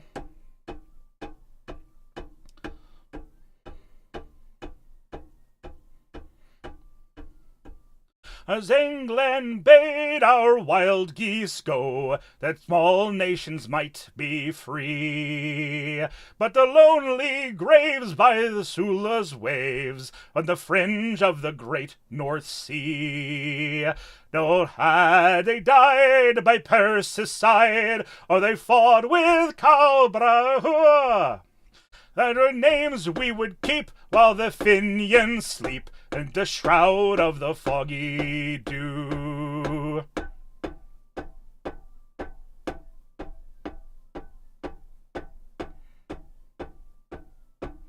Our bravest fell, and the requiem bell, both running ming and clear. For as bells who died at Easter tide, in springtime of the year, when the world did gaze with deep amaze at the fearless men but few, when they bore the fight in freedom's light, and this shine through the foggy dew. Oh, I love that song. You have an idea of a song that I can sing? Go ahead and hit me, Axolotl, since that's what we're doing right now. We're having a little impromptu concert, it seems. If I know it, I'll sing it. How about that? If I don't, I'll pick something else.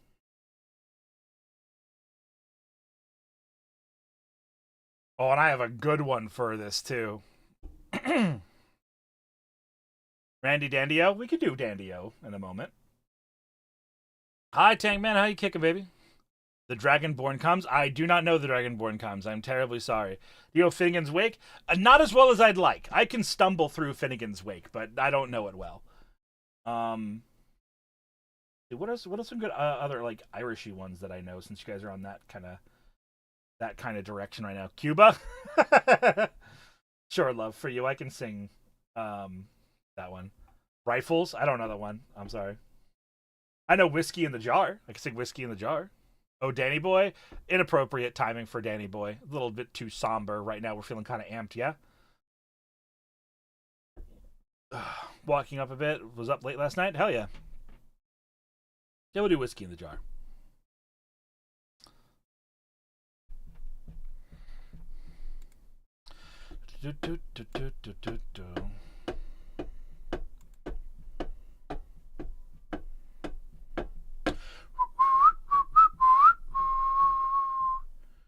Dun dun dun dun dun dun dun. Dun dun dun dun dun dun dun dun. Dun dun dun dun dun dun dun dun.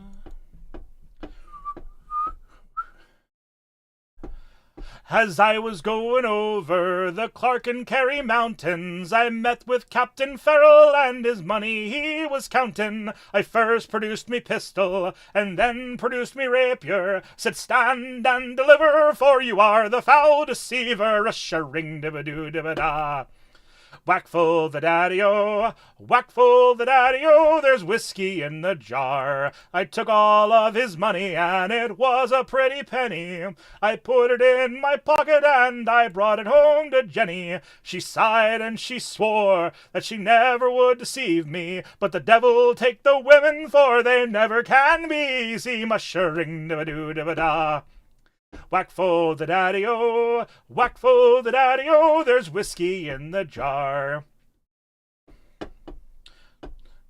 went into my chamber, for to take a slumber. I dreamt of gold and jewels, and for sure it was a wonder. But Jenny drew me charges, and she filled 'em up with water, and sent for Captain Farrell to be ready for the slaughter. A shering-dibba-doo-dibba-da.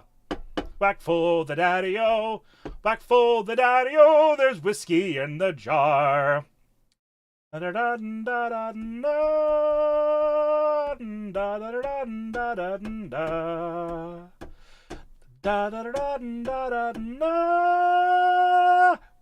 "'Twas early in the morning, just before I rode to travel. Up came a band of buccaneers, likewise with Captain Farrell. I first produced me pistol, for she stole away me rapier. But I couldn't shoot the water, so a prisoner I was taken. A shering-dabba-doo-dabba-da. Whack full the daddy-o, whack full the daddy-o, there's whiskey in the jar. Ring-dabba-doo-dabba-da. Whack full the daddy-o, whack full the daddy-o, there's whiskey in the jar. If anyone can aid me, it's me brother in the army. And if I could find his station in Clark or in Killarney, and if he'd roll with me, we'd go roving through Kilkenny. And I'd sure he'd treat me better than me darlings for to Jenny. A shering-dabba-doo-dabba-da. Whack full the daddy-o, whack full the daddy-o, there's whiskey in the jar. A shering-dabba-doo-dabba-da. Whack full the daddy-o, whack full the daddy-o, there's whiskey in the jar.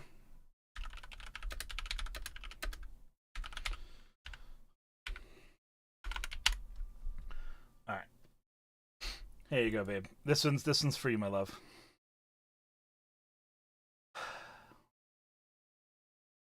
Running down to Cuba with a load of sugar. Way me boys to Cuba. Make her run, you lime juice squeezers, running down to Cuba. Way me boys to Cuba, running down to Cuba. Oh, I've got a sister, she's 9 feet tall. Way me boys to Cuba. Sleeps in the kitchen with her feet in the hall, running down to Cuba. Way me boys to Cuba, running down to Cuba. Oh, Captain, he will trim the sails. Way, me boys, to Cuba. Winging the water over the rails, running down to Cuba. Way, me boys, to Cuba. Running down to Cuba. Give me a gal can dance fandango. Way, me boys, to Cuba.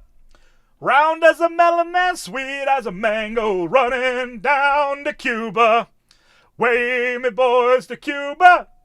Running down to Cuba. Let the sugar and homeward go. Way, me boys, to Cuba. Mr. Mate, he told me so. Running down to Cuba.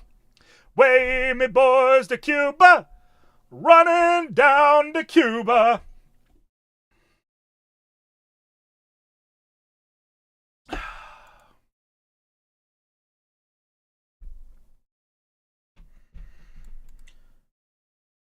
Have you heard the song Rising by the Moon? Yes, I have. The Rising of the Moon. Oh, there's something will be shining by the rising of the moon. Yes. Yes, I know that one. Let's see. I'm going to do, let's see, while we're on break, what's something that I want to sing a lot? Something that I enjoy singing a lot for the people who have subbed to the channel and get to hear.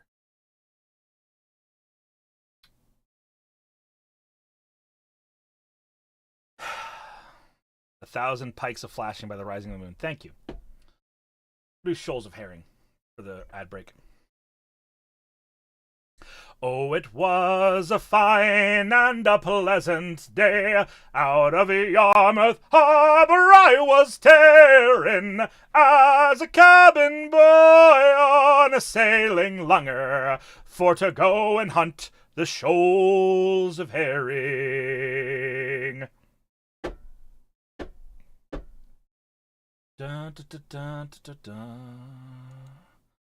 Oh, the work was hard and the hours were long, and it sure it took some bearing. There was little kindness and the drinks were many, and you've hunted for the shoals of herring.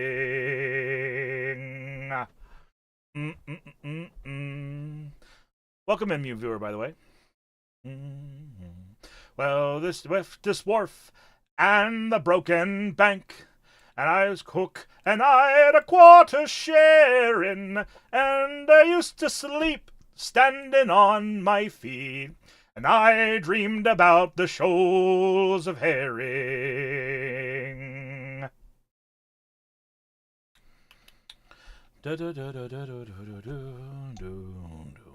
Now you're up the home grounds in the month of June, and the caddy shields you soon was bearing, to the 100th ball of the silver darlings, and you're taken from the shoals of herring.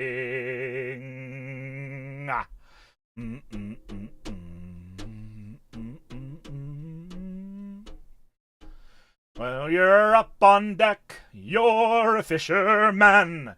You can swear and show a manly bearing. Take your turn on watch with the other fellows as you're hunting for the shoals of herring.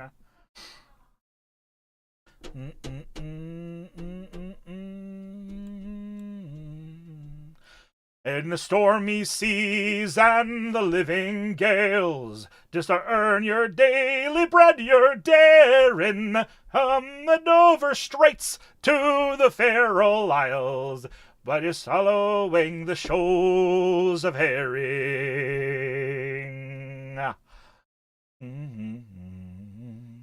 Mr. Whitefire, welcome in, thanks for the follow. Well, I've earned the keep, and I've paid my way, and I earned the gear that I was wearing. Sailed 1,000,000 miles, caught 1,000,000 fishes, and you're surling after shoals of herring. All right, now that we're off break, someone requested Randy Dandio, and I love that song, so we'll sing that right quick. Take another little swig.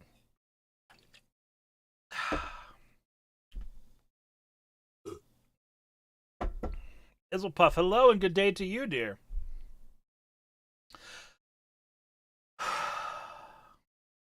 Now we are ready to sail for the Horn. Way, roll and go. Our boots and our clothes, boys, are all in the pond. To me, rollickin' randy dandy, oh. Heave a polo, heave away. Way, roll and go. The anchor's on board and the cable's all stored. To me, rollickin' randy dandy, oh. Soon we'll be walking her out through the locks. Way, roll and go. The pretty young girls all come down in their frocks. To me, rollickin' randy dandy, oh. Heave a polo, heave away. Way, roll and go. The anchor's on board and the cable's all stored. To me, rollickin' randy dandy, oh. Come press the bars, bullies, heave her away. Way, hey, roll and go. Soon we'll be rolling her down through the bay. To me, rollickin' randy dandy, oh. Heave a polo, heave away. Way, hey, roll and go. The anchor's on board and the cable's all stored. To me, rollickin' randy dandy, oh. I think 2 more, and then we'll move on to something else. Got a nice one, and then we'll end with a nice somber one.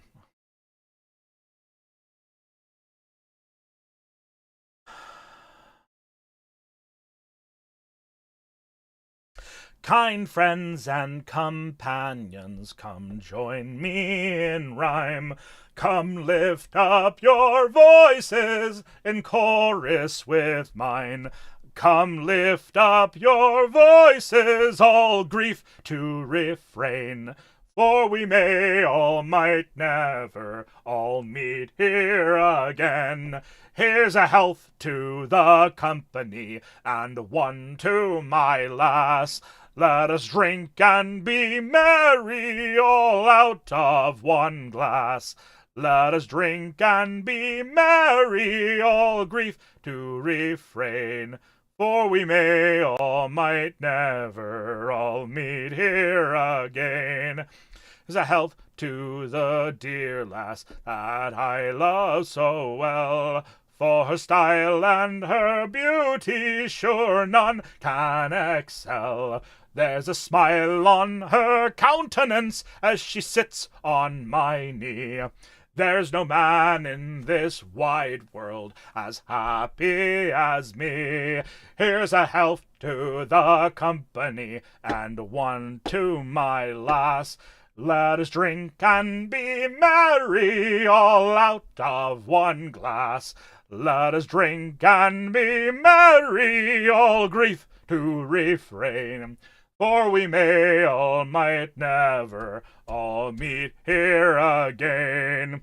A frigate lies at anchor, she's ready to dock. I wish her safe landing without any shock. If ever I should meet you by land or by sea, I will always remember your kindness to me.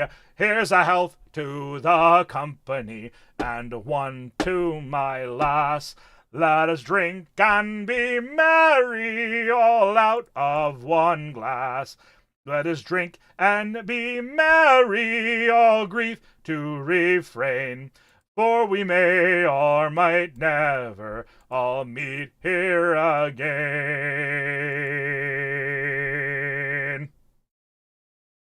All right. One last one, I think.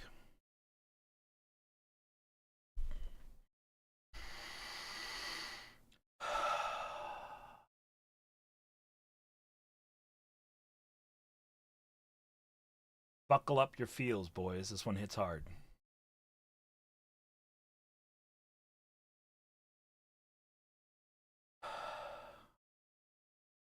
Oh, I bid farewell to the port and the land, and I paddle away from brave England's white sands to search for my long ago forgotten friends, to search for the place I hear all sailors end. As the souls of the dead fill the space of my mind, I'll search without sleeping till peace I can find. I fear not the weather, I fear not the sea. I remember the fallen, do they think of me? With their bones in the ocean forever will be. Plot a course to the night, to a place I once knew, to a place where my hope died along with my crew. So I swallow my grief and face life's final test, to find promise of peace and the solace of rest. As the songs of the dead fill the space of my years, their laughter like children, their beckoning cheers, my heart longs to join them, sing songs of the sea. I remember the fallen, do they think of me? When their bones in the ocean forever will be. When at last before my ghostly shipmates I stand, I shed a small tear for my home upon land. Though their eyes speak of depths filled with struggle and strife, their smiles below say I don't owe them my life. As the souls of the dead fill the space of my eyes, and my boat listed over and tried to capsize, I'm this far from drowning, this far from the sea. I remember the living, do they think of me? When my bones in the ocean forever will be. Now that I'm staring down at the darkest abyss, I'm not sure what I want, but I don't think it's this. As my comrades call to stand fast and forge on, I make sail for the dawn till the darkness has gone. As the souls of the dead live forever in my mind, as I live all the years that they left me behind, I'll stay on the shore, but still gaze at the sea. I remember the fallen, and they think of me, for our souls in the ocean together will be. I remember the fallen, and they think of me, for our souls in the ocean together will be.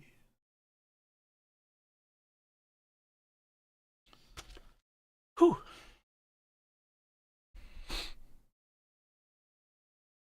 You guys feel that one a little bit? Gets like a little bit of she shanty delivered survivor's guilt. A little survivor's guilt on a Sunday.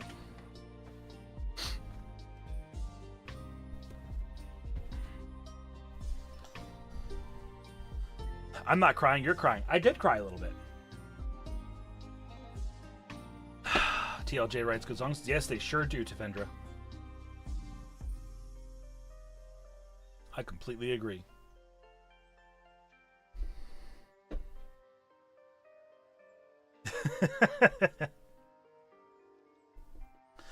Did I show up at the wrong time? No, I wouldn't say so. If you showed up while the stream was live, then that's the right time.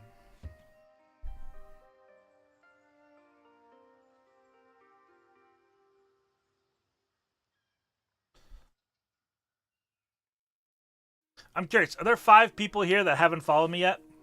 You should do that right now, so I can hit 6,200 today. Marrow, hello, dear. It's good to see you. Wood folks are finishing up. I mean, I'm not necessarily finishing stream soon.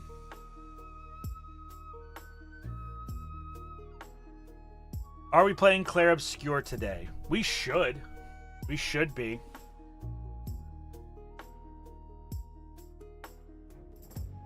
I'll be honest, my brain right now is telling me, I've been trying to figure out, do I make Claire Obscure just like the Saturday streams for the next month or two? Or do I take Claire Obscure and do like a long play out of it? I did have a question, but I feel bad for keeping company with for keep coming with all this stuff. I know I appreciate your insight. You can either ask or you can't. That's up to you. All good. I have a head full of unfinished braids and a severe executive dysfunction. Let's go! Hello, Akami dear. Hope you were well. I saw you were streaming and having a good day today. I hope the rest of your stream was lovely. Hello, Snick.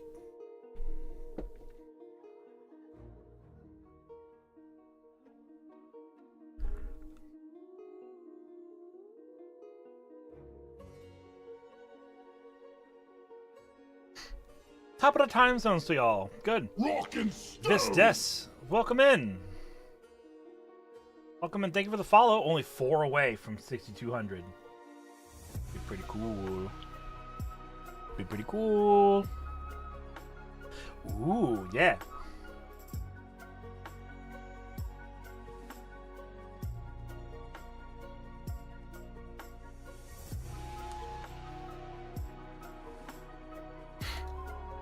There we go. I have a piece of chicken wings stuck in my teeth. And I found it while I was singing. I was like trying to pluck at it with my tongue while I was between verses. It wasn't working out, so. Thankfully, I keep some floss at my desk. I highly recommend you guys do that too. Like a little bit of like hygiene care on your desk. Really good choice. Really good choice. Oh, I am sweaty after singing my lungs out for 25-30 minutes.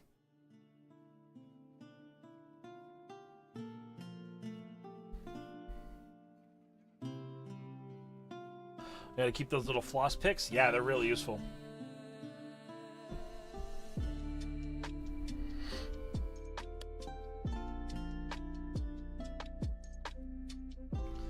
So, it helps with the focus too for when I drift off in meetings. Oh yeah, just a little fidget. Absolutely. And because it's one of those like incredibly universal experiences where like you have something in your teeth and that like really fucks up just about anybody, no one's gonna give you a hard time for like kind of checking out of your meeting for a couple of minutes to pick at your teeth.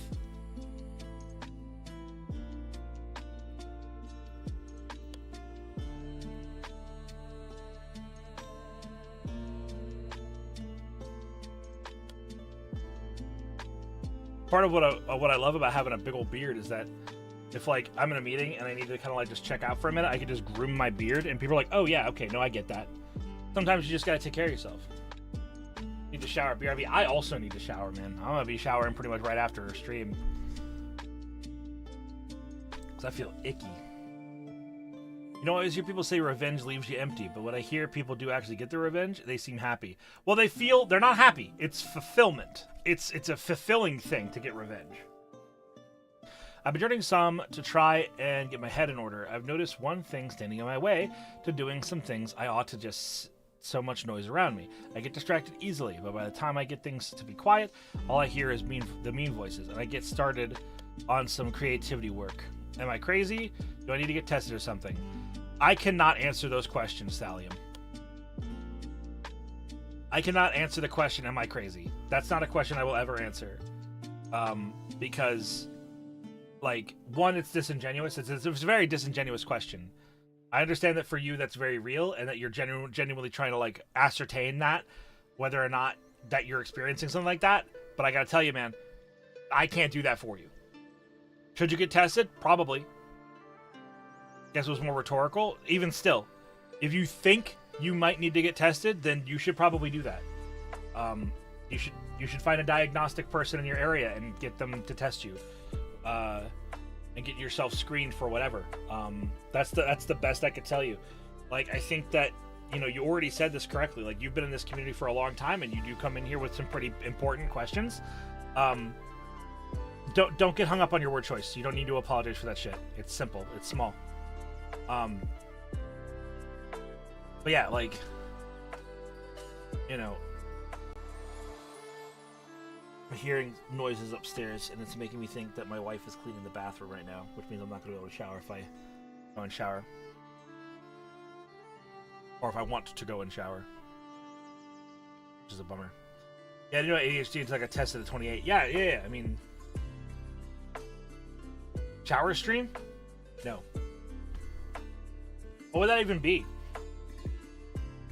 You know? Do I just... Is it just me with this toggle on being like...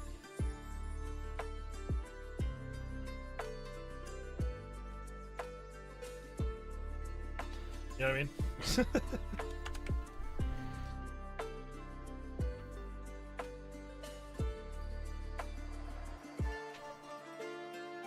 More singing, yeah.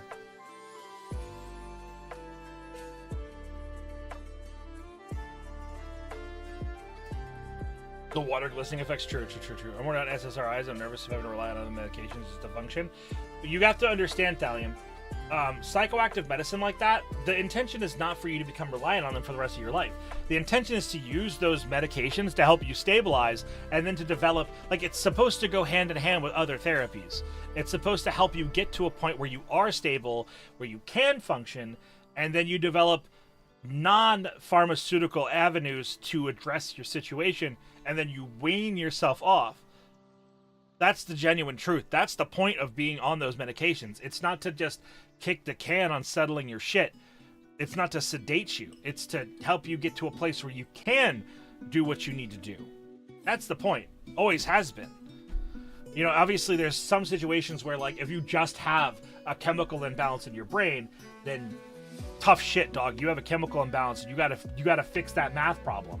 That's different, though. Most of the time when people are on psychoactive medications for their mental health diagnoses, it's to help them get closer to being able to function so they can, through CBT and other therapies, address what they're going through, find and develop healthier avenues to handle those things, and then to wean yourself off or to fade off of your pharmaceutical therapies. Simple as it can be. Remember sending me some files of you calling me a tart?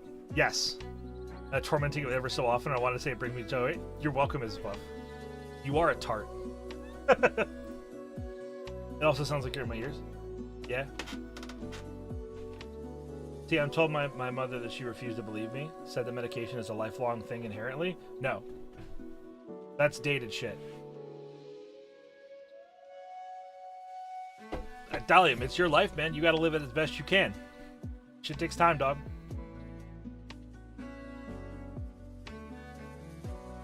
Used to be the norm? No, just that understanding of medication is dated. Where, like, people used to believe that was the case. It never was. But people used to believe that. It used to even be purported. You have to remember, there's a lot of pharmaceutical companies out there that do want you to be on their drugs for the rest of your fucking life. Because that's how they pay their bills. Right? But that's never been the case. Like, if you take a blood pressure medication because your heart needs the assistance, and then, like, you address the thing that makes your heart have to work harder now, right? Like, if you are overweight and the extra weight is making your heart, you know, struggle, and you take blood pressure medication to assist your heart, and then you lose the weight, guess what, motherfucker? You probably don't need those blood pressure medications anymore. Second thing, if you have a physiological math problem, a psychological health problem, trying harder to make 3 + 1 = 8 won't make it work. You got to get the extra bits to get in there. Yep. Islebuff, congratulations on your 3 years free of antidepressants. Congratulations, hon.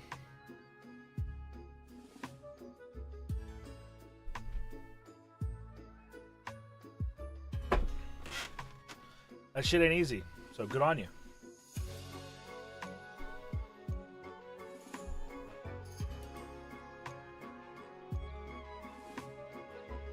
Doing sacrifice their points to Rumble? Yeah, Rumble's functioning.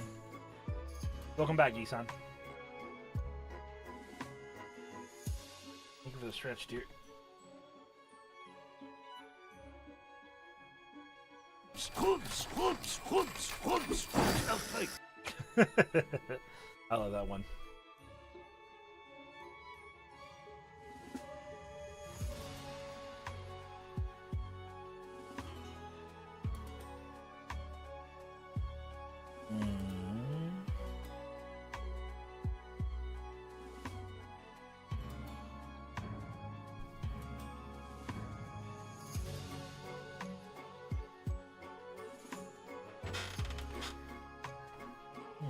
Thank you for the points, everyone. They are delicious.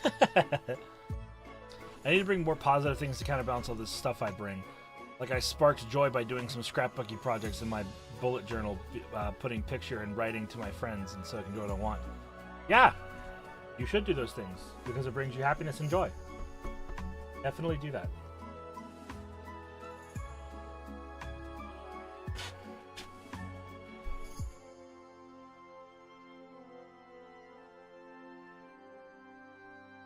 Let's see.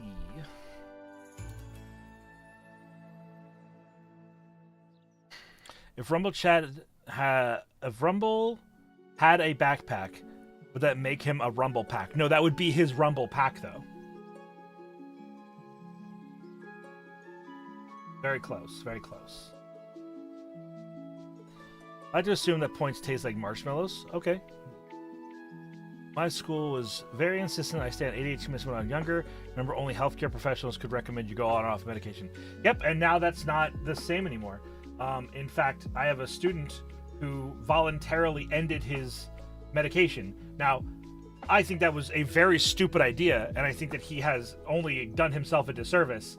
And how he is conducting himself these days is very stark evidence of that fact. But, you know, I literally am not going to sit there and shove the meds in his mouth. I can't do that. Students have the permission to do that?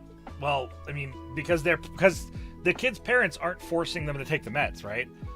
So, like, it's between the parents and the child. I don't agree with it. I think the kid clearly needs it, but whatever. Well, taste like marshmallows or not? Stop. Count, bro. Bro. Come on, bro. Come on, man. Come on, man. Alright.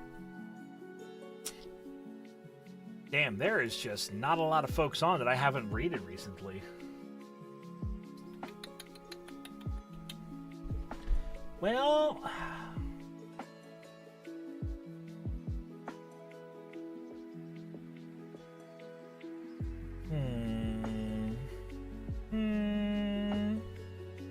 Have an awesome best day, dwarf. Thank you. I have to shit. I have to poop. And that'll be a perfect place to end the YouTube stream. Hilarious.